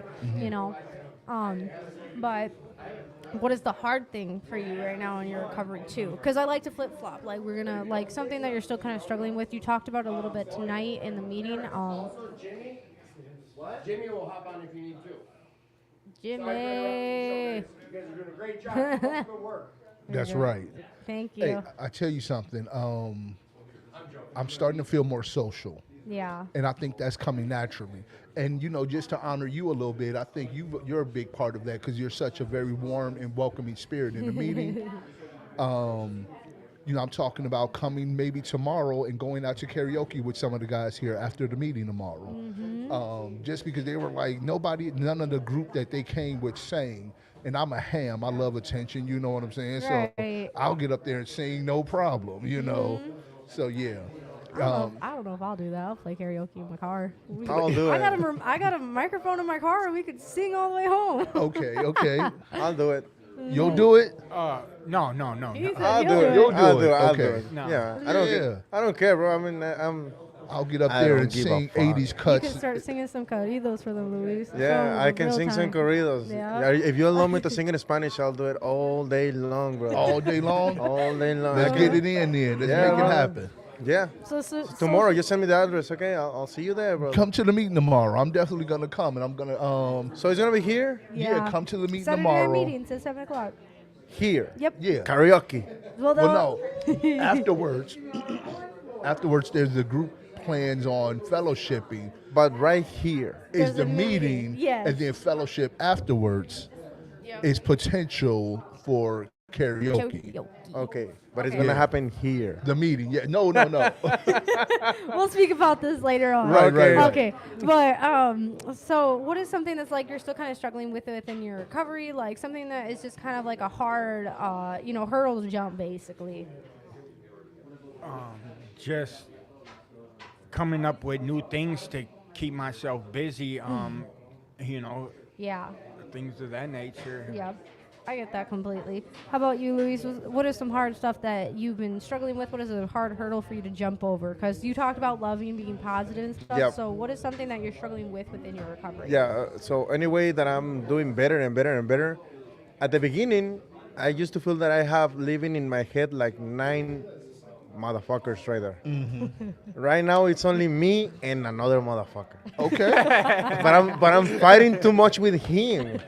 And this motherfucker lives in the right side of my head because I can hear right here, you can smoke one more time. Yeah, Just one right. more time. Hey, Hey, look. you already have more than 7 months. What happened? You can just go and do it. One more night of wild sex. And then go back and say to the treatment that you did it and they're going to give you another chance. That's what this motherfucker is telling me here every fucking morning. And that's something So that I don't think that guy's ever going to go away. Can we Oh shit! Don't tell me this, brother, because I'm trying to kick him out of my head. Well- and make peace with him? Make peace with him. Yeah. He because a don't lot- want to make peace with me. He say he's been there since I'm 16, bro. Yeah. I'm 39 right now. He's like, Yeah. that's my place. And I was like, no, this is not your Ooh. place, brother. I allow you to be there for a long time now. It's time to go home. And he Hey. don't want to go home. Yeah. Not to get nerdy on you guys, but can we talk for a second about brain chemistry and what it means to like live a life every day and have those what's that saying? Neurons that fire together, wire together. Wire together, Yep. fire together. Yeah. Yeah. Yeah. So what does it mean for us to like live a life for 20 plus years, have that be an ingrained part of our life? Y'all are 20 plus, not me. Yes, Paris. I'm old. Okay. Oh, you don't look old, bro. Hey, look, I'm in college now. I'm great. I'm dyeing my beard so I can claim to be 35. Hell yeah.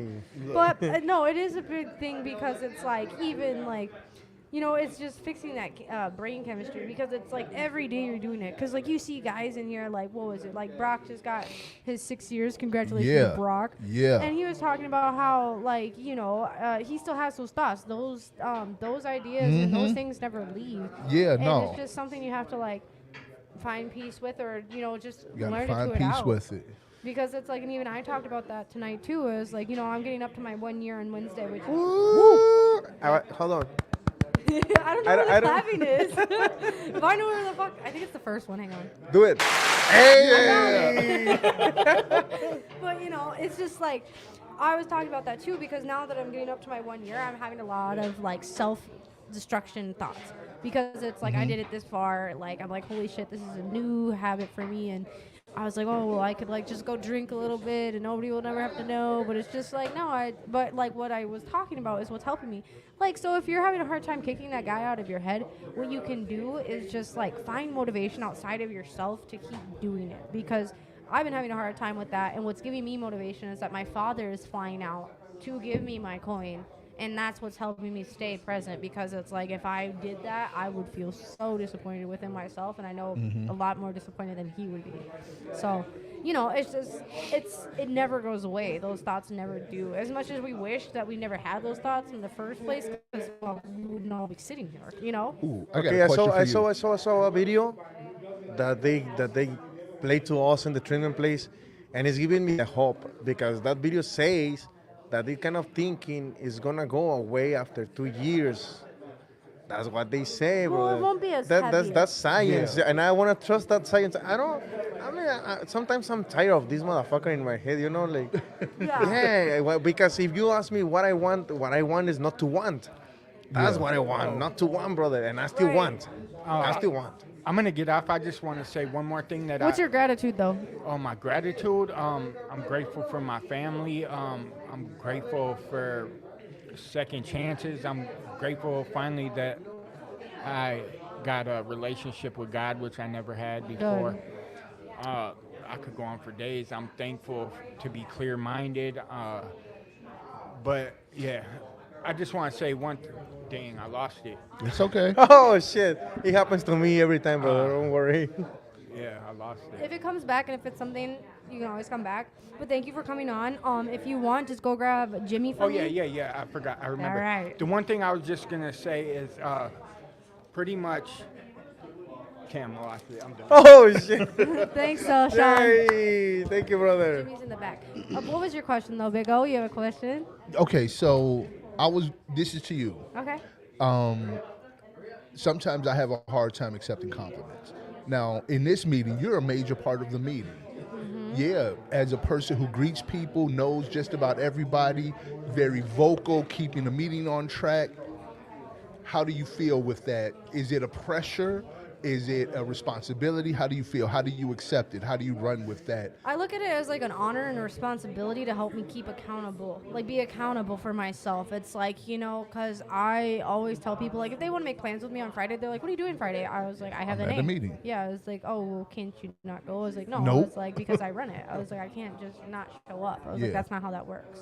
I was like, you know, they asked me to do this, and I was like, and if I just stop going, I was like, that's giving me freedom to think about things that I, you know, shouldn't be doing. But it's like, it's not even like a pressure or more of like, it's none of that. It's more just like an honor and being able to be a big part in people's recovery. Because it's like, how I try to show it is like, you know, I'm 20 years old. And what I try to show people is like, if I can do it, and at any age you can do it. Paris, my OID number is older than you. Your old ID number? My OID number. Good morning. You good to wrap it all up? You want me to wrap it up? Wrap it up, B. Okay. Hey, No, you guys keep doing your podcast. Go on. Yeah. No, I already I ordered a cab. You're good? It's here in like 2 minutes. Oh, okay. I appreciate you. You guys kill it. Till next week. We love you. Bye, Tim. You'll be the one that's hosting when my dad comes. Yeah, because my dad's actually going to be on the podcast. Hey. He always watches Oh, really? it. Yeah, he will be. So we'll be here Friday. We'll be here Wednesday for medallion stuff, and then Friday for, this. Who are you, sir? Me? Yes. Hey, I'm gonna get going. I'm sorry to interrupt It's your okay. thought. What's your gratitude, quick? This meeting and you guys. Aw, I'm thanks, big excited bro. to have been here tonight. This was my first time on a show. I know. It's very exciting. I'm glad you're able to make it. All right. You have a safe drive home, Big O. It's nice to see you. See you, brother. Who Love are you, miss you. you? Bye.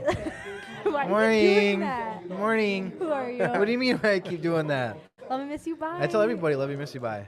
I got it from my old foreman, though. He gets Yeah, the credit. Exactly. Who are you, though? I am Jimmy. Hi, Jimmy.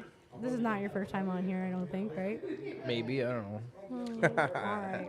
No, it is not. I've come around a couple times. You've been around? I think we've all been around. A little bit. Okay, well, who is this man in front of me? Renee. Renee, and I'm in recovery. Hell yeah. Hi, Renee. It was nice to have you on. You've Finally. been on here. It's been a while since you've been on here, hasn't it? Yes, it has, but you've been trying to get me on here the past 2 weeks. I so, know. Yeah. I'm glad you're able to be on here while I am, hosting. Tim just kind of fucking left me, but all right.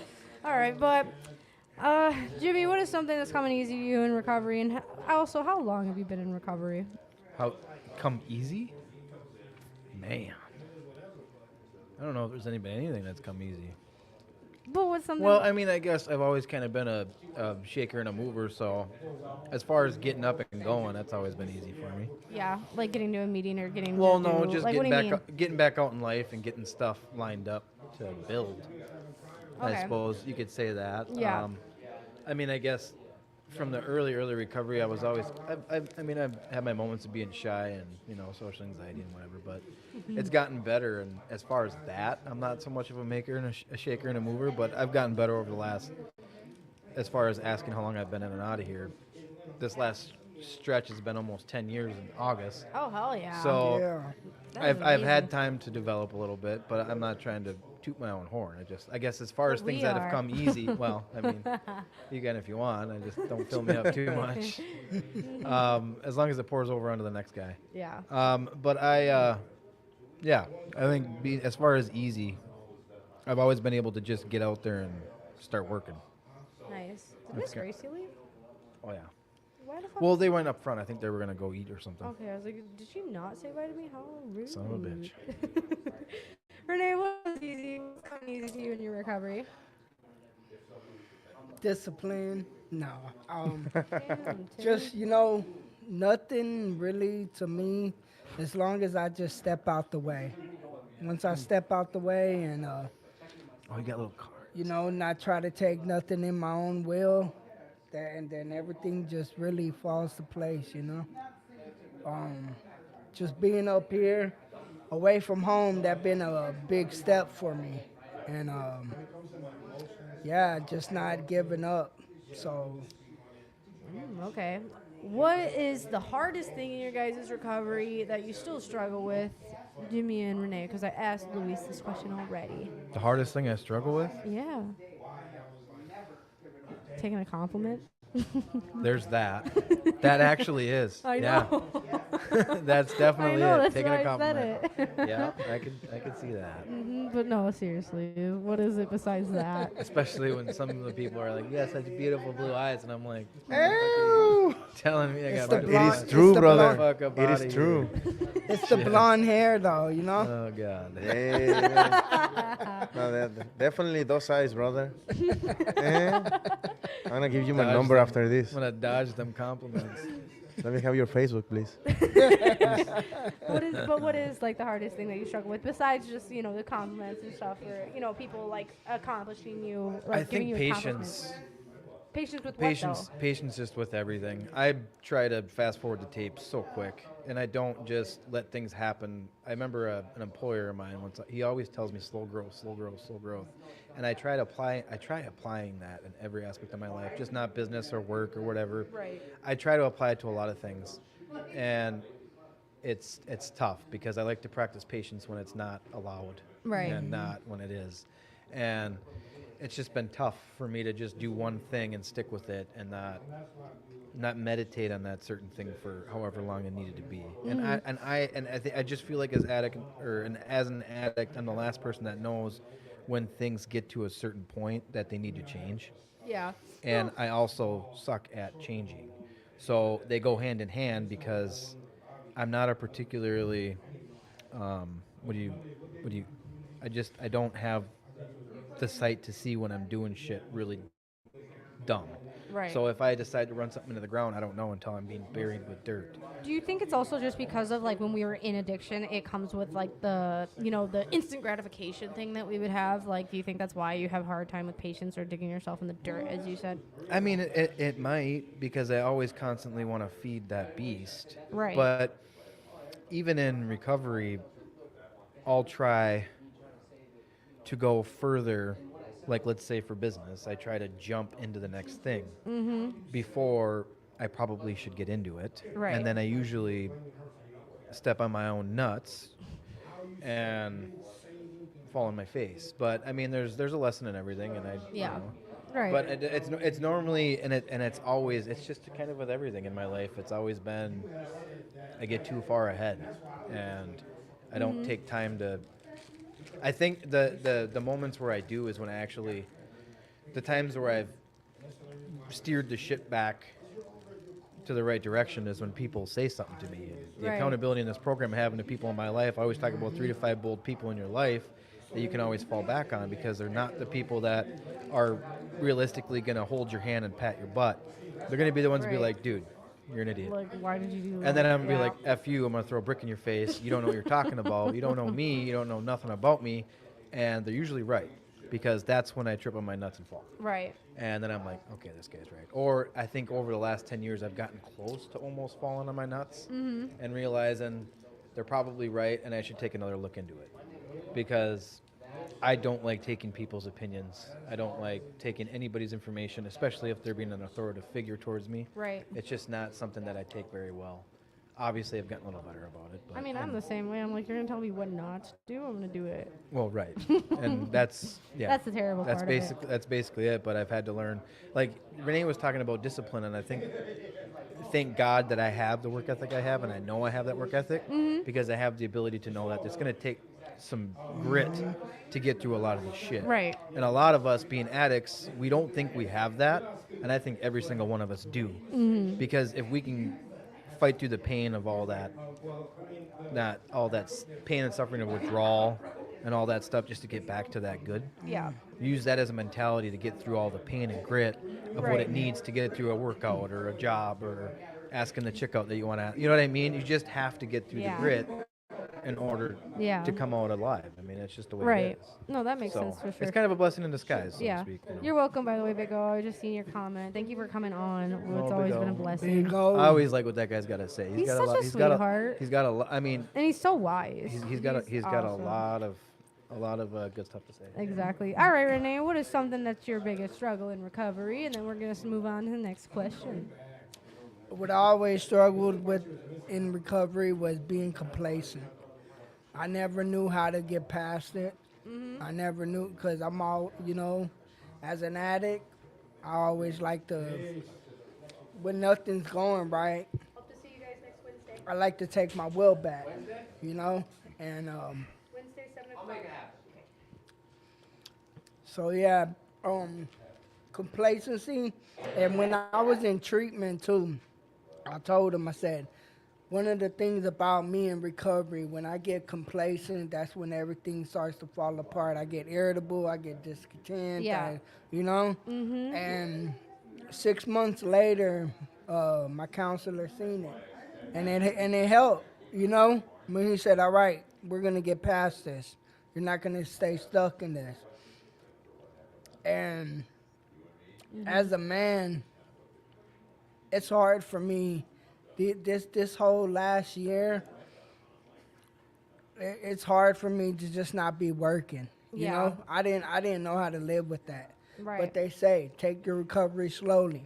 Don't hurry up and move out the sober house. Right. Don't And I'm like, okay, this is the part, like was mentioned earlier, that Wednesday night. The Wednesday men's meeting. That's always was helpful to me because they call you on your BS, you know? That's why I tell all the men at the meetings, I'm like 5 o'clock, women's meeting, men's If meeting. you want real, you know, Crosstalk at 5 yes, o'clock. yes. Yep. If you want, you know, something real in your sobriety and you want solid men, go to the 5 o'clock Wednesday meeting. It will work. Yep. I mean, I don't know because I'm a woman, but I feel like it's pretty strong. in there. Women's meeting too. Yeah. I mean, we just all kind of like, I don't even know. We chit chat, you know? Okay, well, what is your favorite thing to do since being in recovery? What is something that you guys have learned to enjoy? It doesn't even have to be a recovery thing. It could be like, oh, like I like to put my all in my work, or I've learned I like painting. Like, what is it? Not a painter. You know what? Get out. What do you like to do? What do you like to do in recovery, Louis? Shit, bro. You're always fixing stuff. Anytime I'm talking to him. I know, right? I love to do that since I was a tricker. Hey, skill is a skill, bud. That's a skill, bro. I don't know. Okay, so let me tell you this. What I really learned to enjoy really good since I'm in recovery is the shower, to take a shower. Oh, yeah. Most definitely. Yeah. I can take 2 or 3 a day. There you go. Because I take it also as a moment to meditate or probably even to pray God or calm down myself. Yeah. Yeah, it's weird, right? No, it's not. I mean, like, if we're going to talk about showers, it's my safe place, too. Motherfucker, Yeah. I love feeling hot water on my skin. Hey, and just, warm. I don't know about the hot water, but you know what? Yes, Jimmy. it got to be the hot water. Yeah. No cold showers. We don't do. You like cold, bro? No, I like can't do Hey, cold. we don't have to live cold showers. I'm just not scalding hot shower kind of guy. I don't See, live I in, am. I don't live in I want to boil the like a devil's lobster. land. I want to boil like a lobster. The devil's land is outside, brother, right now No, with this no. weather. If you like this kind of weather, I don't that's like. I that's prefer, my hell, I prefer brother. to work in the south, but a hot shower at the end of the day, I gotta have a cold one, especially if it's during the summer, man. That makes sense, though. Well, in the summer, it's not even Yeah. cold. But- It's warm. It's still, bro. See, me, I will have a scalding shower all year round. I love But for me, if I have a toasting scalding like shower and lobster. then I get out, I'm freezing tits. Exactly, it's and great. I want to keep But the then you're cold cool. consistent. But you're cool in the summertime, Jimmy. Like, come on now. All right, Renee, what is something that you have learned to enjoy being in recovery? It could be whatever you want, man. Renee. Hey, H-Town and House, let's give a shout out to the Texans. H-Town, come Yeah. on, Texans. Houston, Texas, y'all.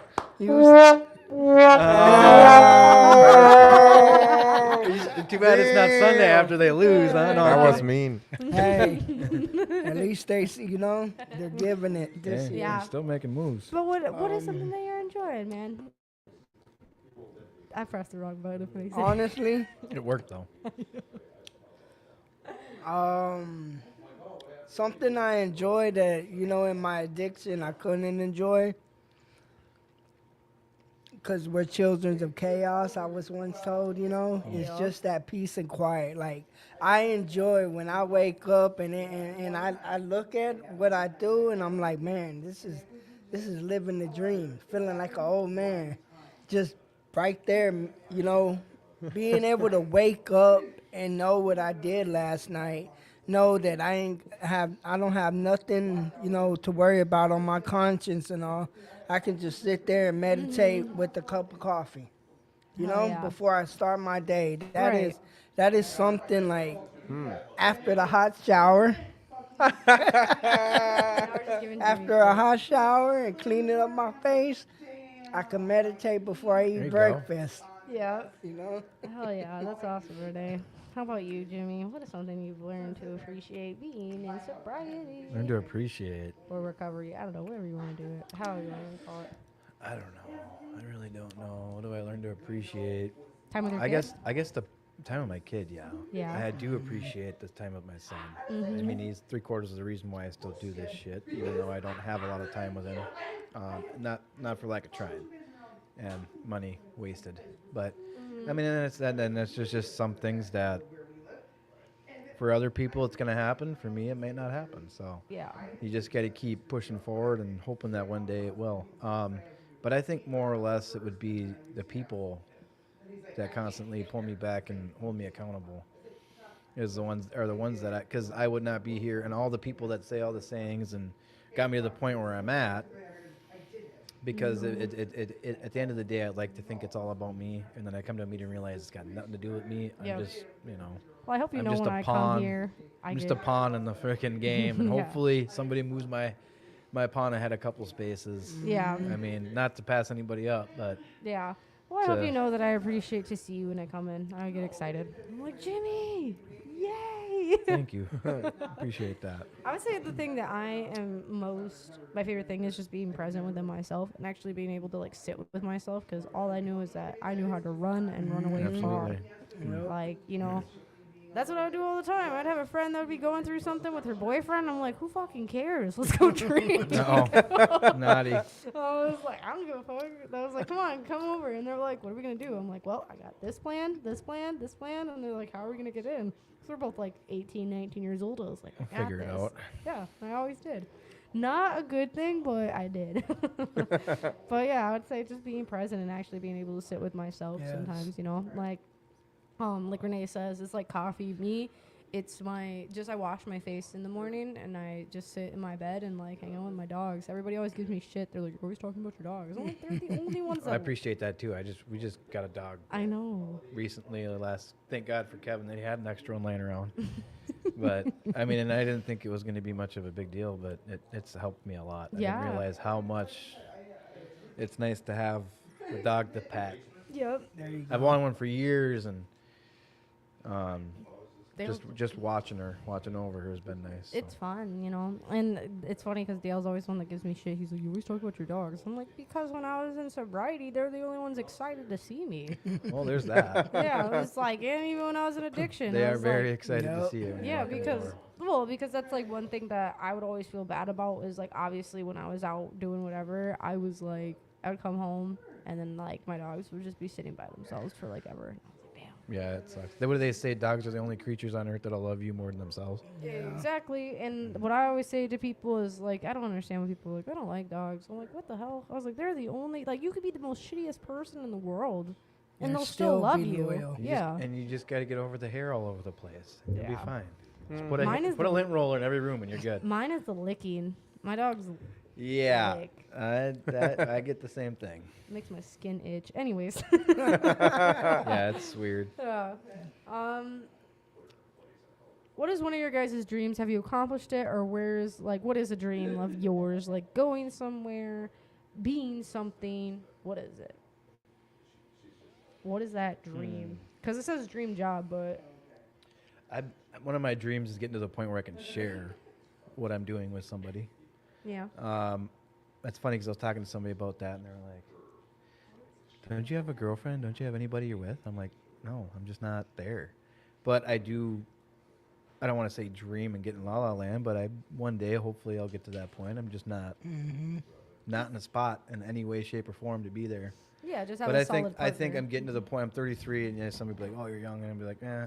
And the other side's like, "You're getting a little old." I'm like, "Well, I got a 13-year-old kid. I'm a single guy, and I'm still working out of debt, still working in the mine, still figuring stuff out. But if it comes to the point where something like that happens, it'll happen. I dream it soon. Yeah. But I mean, I have to be. I always tell myself I have to be in a spot Yeah. where it's going to be okay. And I talk to. But when is some of that my spot other, going to be that's, okay? And I talk to some of my other peoples, and they say, "Well, when is that?" And I say, "I don't know. Well, we'll find out when it happens, I guess." But I think that's the point I'm at right now in Yeah. life is Okay. to have somebody to share it Just with. like a foundation without not within you. Just kind of like somebody that you can kind of like lean back on and have like a good Yeah. like connection with. I get Yeah, that. absolutely. Okay. Because I mean, I did the business thing. I did the travel across the country thing. I did a lot of things, and yeah, I'm getting to the point where it's getting harder and harder to get out of bed in the morning. Yeah. If I break my back, someone's got to help. And Dustin's not gonna do it. Right. Damn it, Dustin. Insurance. And starts to get Well, bed there's lifts. that. All right, Renee, what's a dream of yours? It don't got to be a job. It can be a place. Well- whatever.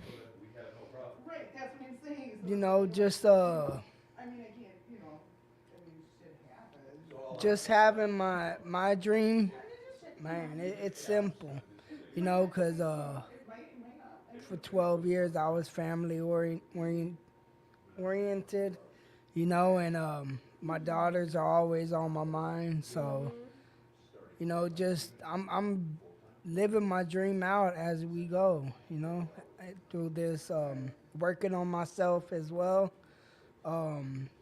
Man, I'm like you said, I'm not running away from myself or anything, and I'm actually learning how to be content with living and really enjoying and finding out all the things that I like to do. You know, really love myself. And I think my dream will be when, you know, I have my place of my own again, and my daughters are, you know, even if it's up here, which I ain't planning to leave soon. You know, I actually Well, went. we love you. Renee. Yeah. I actually went back to Houston, and there's really nothing. It was during Christmas, and there's really nothing other than my daughters that are there. You know, that I really want, and thanks, Tim. so yeah. That's my dream. It's just, you know, getting them back in my life and living out this recovery. Oh yeah, I like both of your guys' dreams. They're really awesome. How about you, Luis? What is a dream of yours? What is it? I have a dream that is made with a couple of dreams together. So I'm going to start with the fact that I would like to go back to a gym and box again, like when I was younger, and probably go and get a couple of fights and maybe win, gain. That's something that I just love it. I don't know why. I love when people hit me and then I hit them. Yeah, there's passion in Yeah. it. There's passion. Then after that, bro, in my dream is that I'm gonna be doing so good that I'm gonna find a pretty woman, American residence that is gonna give me my legal residence on this country. Hey, you gotta have a dream, right? I know a lawyer that Gotta can have do a that. You know a lawyer that could do that? I have a lawyer that can do that. Yeah, okay. I need to become a yeah. I trust me. I've So done the- a lot of research into laws and all that stuff. So So, and after that, once that I get everything with this dream, I'm gonna have a house, a beautiful car, a sport car, and a beautiful motorcycle, not a stolen one. good. Oh yeah. And having a funny and good life. And That's a good dream. yeah, it's a very good dream. Everybody's dreams is amazing. I think that's the because- dream of everybody. Because, all right, here's the question though. Did you guys have any of these dreams when you were in active addiction? Yes. Absolutely. Yeah? How about Yes, you? Okay. yes. Was it But it's hard- always a tomorrow. I'm gonna start with this. Did tomorrow. it feel like it was a lot harder to like reach those dreams than it is now because of how like where you were mentally and emotionally and physically? Yeah, it wasn't in the picture then. Okay. There's just too It much. was an idea. There was too much to unpack then. Right. Yeah. That didn't ever feel like it was ever going to get unpacked. Right. And then sticking around, one of my first sponsors said, stick around for years, see if you like it. And I was like, I ain't sticking around a month. And Then the joke's here on you me are. because 10 years later, almost. And after they say stick around, wait for the miracle to happen. And yeah, you might get the cool stuff and this and that and the girls. But past all of that, if you stick through it, you get to the real joy and the real reasons of what it is to be here. What I mean by being here. And because being in the presence of all your dreams, what they say, I don't know if anybody's gotten to the point in treatment or past it where they tell you to write down a bunch of stuff. And yeah. once you get that, and then 5 years later, you're going to look at it and you're going to realize you surpassed that tenfold. Yep. And then once you do get to that point, write another list. Because then in 5 more years, you're going to find that list again and realize you surpassed it tenfold. Yeah, I think So it's just. I've heard that like people talking about that. But Tim said, for me, the miracle was getting a piece of mind back in my head and being able to stay present in the moment. What does it look like for you guys when that miracle happens? I can repeat myself if it was hard to hear me. But the comments right behind me if you guys want to read it. But yeah, I mean, I guess it's kind of what I was saying with you stick around and wait for the miracle to happen. That's what happens. You get that peace of mind, that joy, that natural. I feel like joy is like the natural drug. is this that feeling you get when things are falling into place. When life is good, in my opinion, that's I guess the best way that I can explain it is when life is good.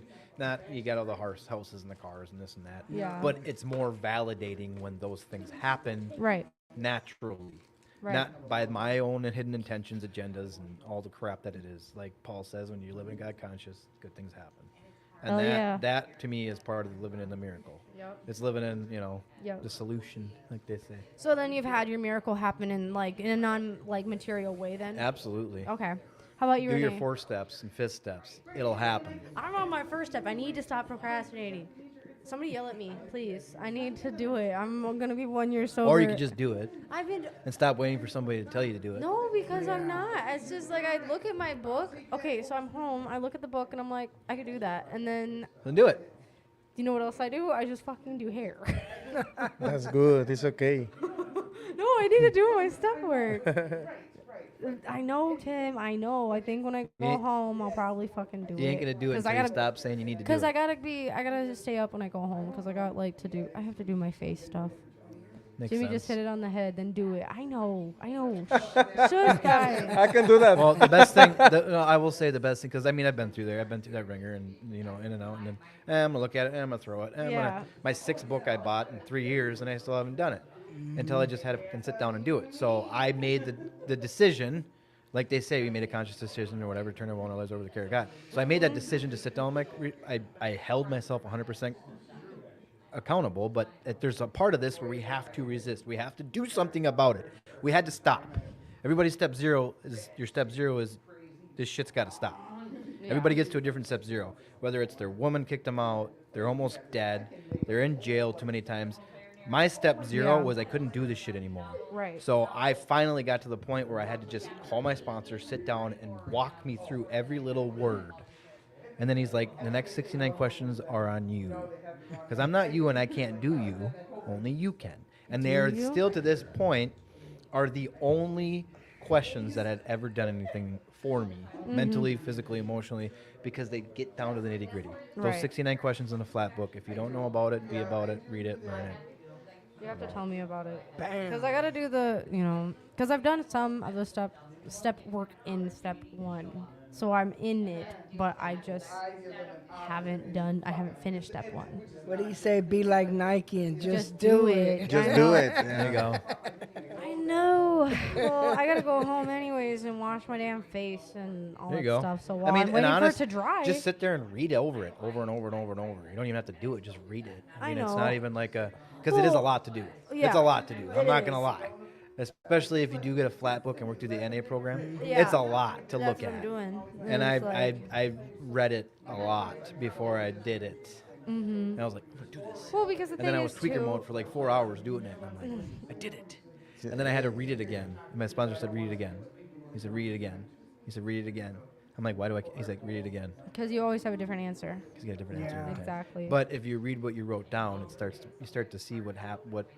I feel like after pattern. doing all of that, I play the tape forward a hell of a lot quicker in life.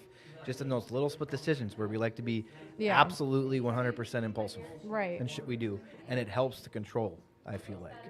So. Yeah. Well, I that's guess all that's like my struggle. My struggle in my recovery is like I struggle with the step work stuff, and I know everybody Absolutely. just keeps saying, just do it, and I'm like, I fucking know. I'm like, And, I just. and after you do How about this? Don't do it. Yeah, don't do it. Probably you need. Why do you want a better life? Don't do it. Probably you need to talk about it more.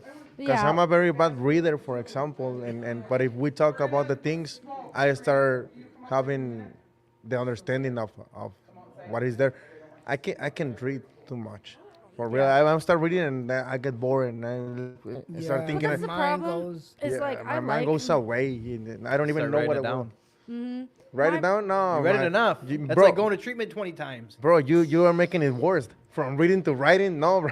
Paul's Let's gonna- talk about it, bro. Paul's gonna yell Let's at me just for talk about it, saying please, that, bro. but- Yeah, well, because it's like the thing is like the issue is like I love reading in general, so I don't know why I'm just like putting it off. I mean, I do because I'm just like fuck it. I don't want to, Oh, then yes, action. Just do it. I know. Fuck it. I know. I mean, if I can have the Jimmy, thoughts, if I what? can have the thoughts, Hit of her like, in the head. That's the boss. That guy said like. Mhm. Just do it. Yeah, Yeah, I just know. do it. Where's Well, the because book? We'll it's do like- it right now. Everybody wants. Oh, bam, Well, bam, I got one in bam. my truck. No excuse. Oh, Jimmy. Well, because the thing is like, you know, like, it's just, I think, what was I going to say about this? I don't know. I don't know either. You're not in my brain. Get out of my brain. Renee, what's going on? But, you know. This is a good topic. This is awesome. I love The it. step work, yeah, because I think it's something that people do struggle with. And it's like me. And not that everybody has to do. I mean, it's just that's what I've done. to I help mean, me, it's but- like my dad, because like, okay, that's what I was gonna say. So like, I have my sponsor. We all know who my sponsor is. I love her dearly, but I don't have to call her because I see her all the time. But I don't call her for step work. Who I call is my dad, and that's my problem because it's like. Like he is like a built-in sponsor for me, you know. Like if I have a question about something in sobriety, my dad answers it for that's me. good. But the problem is though, is like when I call him to ask a question about the step work, he tells me about it, and then we have a 2-hour conversation. I think while he's here, I'm gonna try to have him push me to do it. Like sit down while he watches some TV, and I can fucking crunch out some step work or something like that. I don't know. It might be better because then I can shut him up. He can watch TV. I can just sit there and write. But I don't know. I know for me, my when I first did step work, back in 2011 and back in 2015 and you know all the other times, yeah, they tell just pray first, pray before you do it, you know. And it always brought me right there, you know, brought me into the now, and yeah. Oh, this.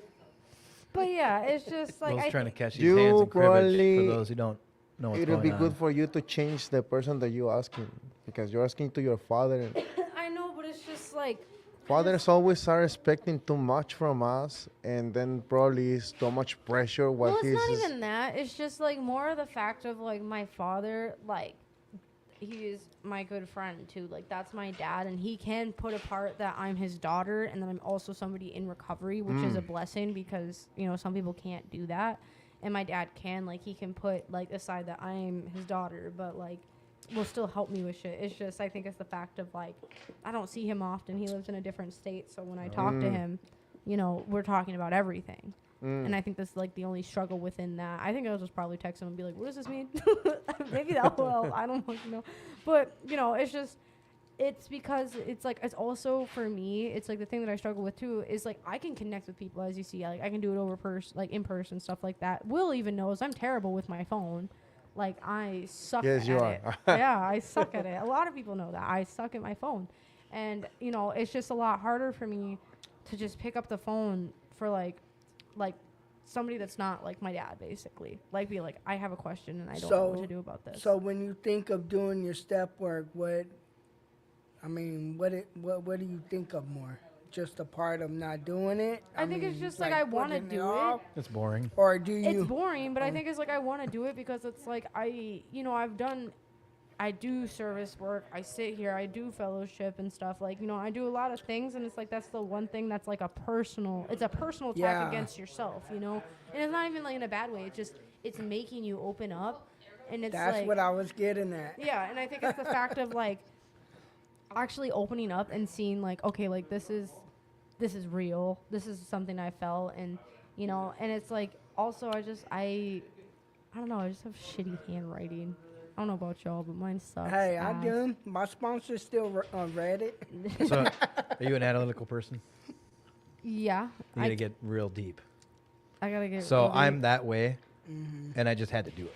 Yeah. So nothing has to be perfect. It doesn't be a perfect setting. Nothing has to happen. You Right. just need to do it. And then if you're gonna write a book about it, do it. Okay. That's the best advice Yeah. I can give on Like- that. like- If you're the appreciate same it. type of person I am, that's the way I am. Yeah. Well, because So it's- it took had to have the right thing, blah blah blah, and this and that, and then I had to have all the information, until I just had to do it. My sponsor was like, just fucking do it. Right. I'm like, I don't want to. It's not time. And then when I did it took me 8 hours, and I was Yeah. like, I don't want to do that again. He's like, do it again. And I'm like, no God fucking damn way. it. He's like, we got 11 more steps. Right. So you either do it and get through it, or you don't. Yeah, exactly. So I think it's just that. It's like it's a comfort thing for me because it's like I've already pushed myself so much out of my comfort zone, like talking to so many people, connecting with so many people. So like the one thing when it's like personal to me, I'm like I don't want to talk about this with anybody else besides my father, because that's like, Yeah. even when I was in addiction and stuff, that's who I'd call. Like, I would wake him up in the middle of the night and I'd call him and I'd be like, Well, and they say you can call a pastor or somebody who go to an area of recovery you don't know anybody. Exactly. Find somebody and tell them all their stuff. No. The definition of what a sponsor is. Their primary job is to work the steps. That I is know, Mandy. I know. These are all things I know. I want to sidebar this conversation. Oh, absolutely. I got a parent in recovery too, and he's a great support. But keep in mind that he has other investments in your livelihood, and Yeah. he sees things differently. He's always going to look at you as from a parental standpoint, not somebody that is supporting you just in your recovery. I know. He's looking at you as his child. I know. Doesn't mean that he can't be there for you. My dad and I talk shop with recovery all the time. Mhm. Sorry, no one's going to hear anything that I'm saying. No, you want to? I think we can, to be honest, because like they always pick up the background. No, come on. But okay, what's your gratitude before you go, Luis? This show and you guys and this place, I love it. Come back on Wednesday. There's a big thing happening. I will, I promise you. And I'm going to try to make by myself with my own hands a tres leches cake for you. I'm excited. Yeah, tres leches, carnal. Pastel de tres leches, carnales. Quiero que este pinche show sea en español. I'll see you guys. You're a funny guy. See you, Luis. I like it when you talk so fast. Do it again. He's a funny guy. Stop it. I love it. Luis, see you guys. See you next I want to week. like wake up to him talking to me like that every day. That'd be Hola, awesome. buenos dias. Right? That'd be awesome.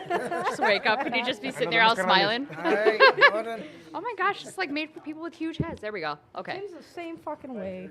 Oh, okay. So Bye, Jeff. sponsorship. If anybody. miss you, bye. Hi everyone. My name is Mandy. I'm in recovery. Hi, Mandy. I'm sitting here listening to this conversation and I'm just like, all right, that's it. I'm just gonna start shouting stuff out. Just like, go for it. I mean, who else is here?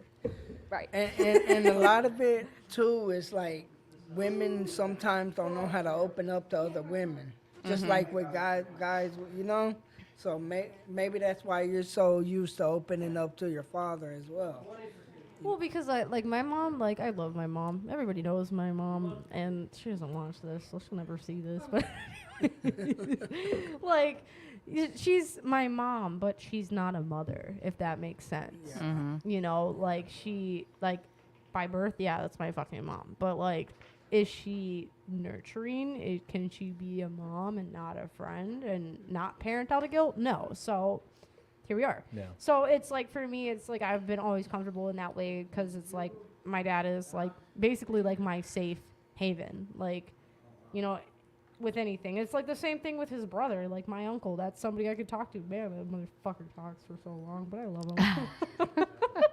But it's like, I think it's just the way I grew up, because I didn't have my mom growing up. I had my dad. And then so, you know, when it comes down to these things, like the nitty gritty, as you say, it's just like, that's who I feel comfortable with, because it's like, he is a person that knows me like the back of his hand, you know, and I think it's just one of those things that, like, even if I don't know the answer, he'll know the answer for me, which she was talking about that a little bit with the parental thing, is like, because it is my parent.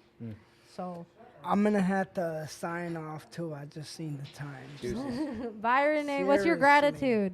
My gratitude, fellowship, and sobriety. We love you, Renee. Thanks for getting back on the show for a while. All right. Have a great way to get home. Love you, Stay miss you, safe. bye. Jimmy.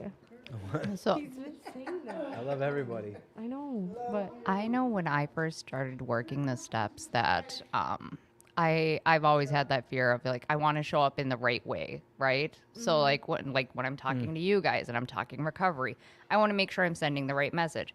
Guess what? What's inside my head is chaos before it comes out of my mouth. It goes through multiple filters before it comes out. And I feel like there's a fear that comes from having to share some of the parts of myself that I don't like so much. Maybe I'm going to be judged. Maybe I'm not going to be understood. Maybe somebody's not going to get where I'm coming from. yeah.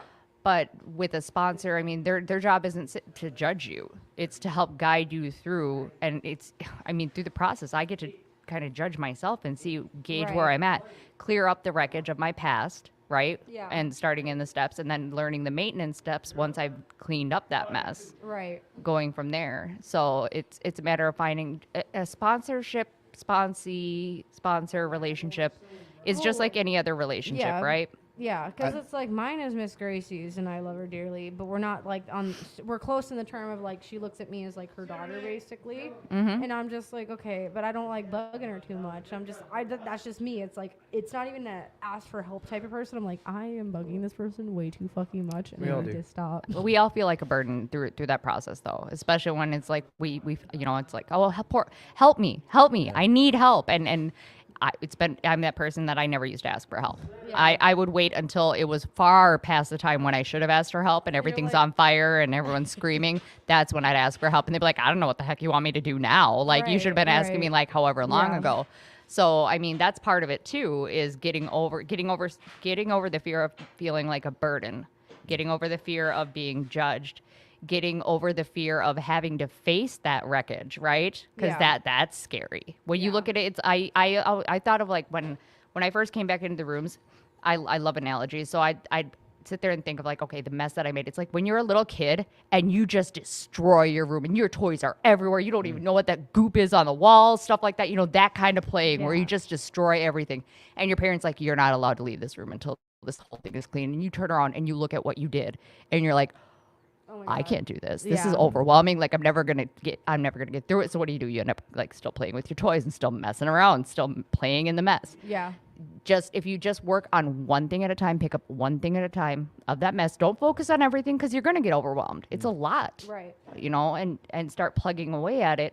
It's a lot easier to digest and be able to process each piece of it. And like I said, I have done some step work. I think it's just getting back into doing it because I was motivated. I had a little routine going, and then my routine switched again because okay, Wednesdays, like Tuesdays worked great for me. My boyfriend had time off on Tuesday, so I was like perfect. Because then Wednesdays I would come to meetings and then do my step work then.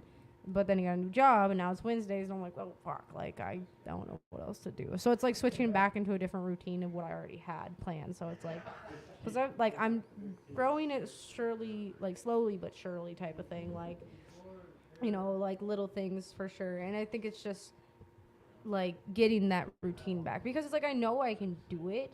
And it is a scary thing to, like, look at and pick apart for sure. I just think it's the fact of, like, okay, but when do I, like, find time? And it's like, but what I remember all the time is I have time, like so much time, and I like some people call it wasting time, but I think that's just I'm enjoying my time because I never could actually enjoy time just to sit because like I said I was always running from myself. So I think it's like sometimes I just don't want to focus on like recovery right then and there. I'm just like I just kind of want to like be here in my body for a second and like and then external anxiety comes, but you know.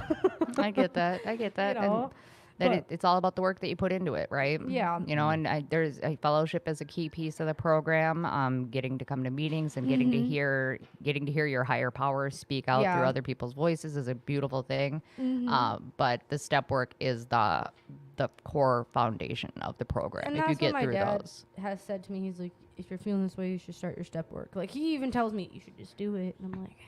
You will be amazed. I know. It You sou- will be It amazed. sounds authoritative and just boring and going to school and studying, but at the end of the day, But that's the thing. I love learning. there's a lot too. more that comes out I of think it it's than just. that. I think it's like learning, like having to learn within myself because I'm so down to learn about anything else in this world besides myself. I'm just like, nah, I don't want to do that.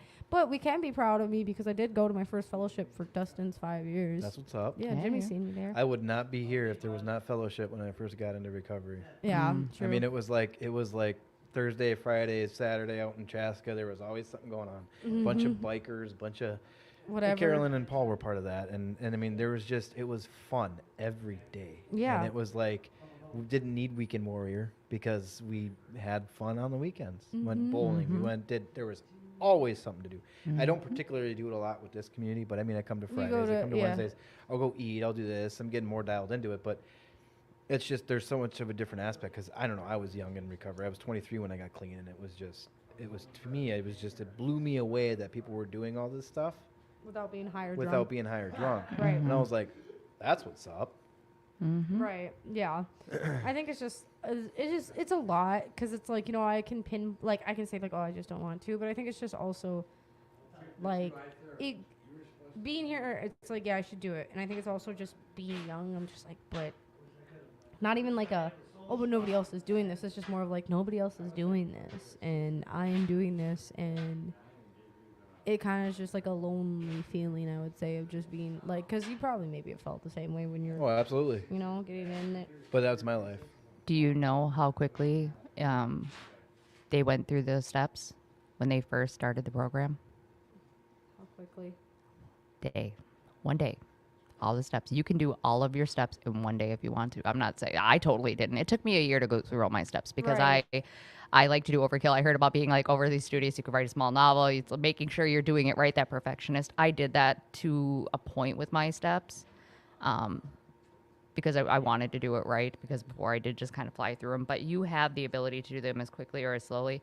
It's just a matter of knowing you get through that step. For me, I was like, do I understand this and what this step means to me? Am I at this point in Right. my life and I can move on to the next that's step? kind of like what it is, and it's just like, I think also like, you know, it's just like the reason why I'm so on myself about step work is because of the foundation, but like also like, you know, like what's coming up, and it's like I just haven't done that, and I really want to have at least that for myself. Like I have my recovery, I have all that, but the work of that is what I should be working on. Don't be scared. Yeah, don't be scared. Don't be scared. I feel like something that helped me, you know, being young and wanting to do a lot of things, and I had energy, and I want to do this, I want to do that. I don't want to do any of that stuff. I just feel like I had to find things to, like, feed the hunger of every little thing that I had going on in my life. And I felt like having my own like endeavors of this, like maybe teaching or learning a language or learning this, it helped me approach myself better and wanting to take the time and set it aside to do this little thing. Yeah. Because like some people, they work all a lot so they can go to sleep because they can't sleep a lot. So it's just, there's a lot of things that I had to Well, that's what rewire I in my was brain even to thinking get about, like doing approaching if I can't it. sleep, you know, because it's like as like I can I've taught myself how to like learn a different language and stuff. I've Oh, like, yeah, there you you know, like I'm like, I could do all this, like fuck, I can learn how to do this glitter shit that's in my hair. I was like, I can do that. I can learn a language. I was like, I just need to learn about myself. And I think it's just one of those things. I'm just kind of like, you know, we love you too, and we, you know, the door is always open on Fridays. Somebody made a comment, so.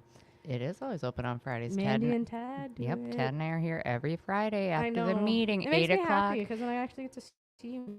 And we got to play Pictionary out in the big room. We do games. We've got the ability to watch movies. If anyone has a game that they want to bring, it's a fun time. Can I bring life to you guys? What's life? It's like What? No, I'm just kidding. I'm like, wait a minute. I tried the game of life. I guess it ended up being the School of Hard Knocks. Totally got the wrong game. I don't know what happened. Oh, no. But yeah, I guess I could talk to you guys more about this like on a personal note and things, because the thing is about to die out. We've used up the battery, but Uh-oh. yeah, because we're getting a little blink. Really doing it, Harry. Are we getting I know. blinkies?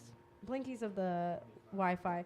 But, you know, I'm thankful for you guys to help me close out this set, because it's just you, me, Jimmy, Tad, and Will. You Really know? doing it.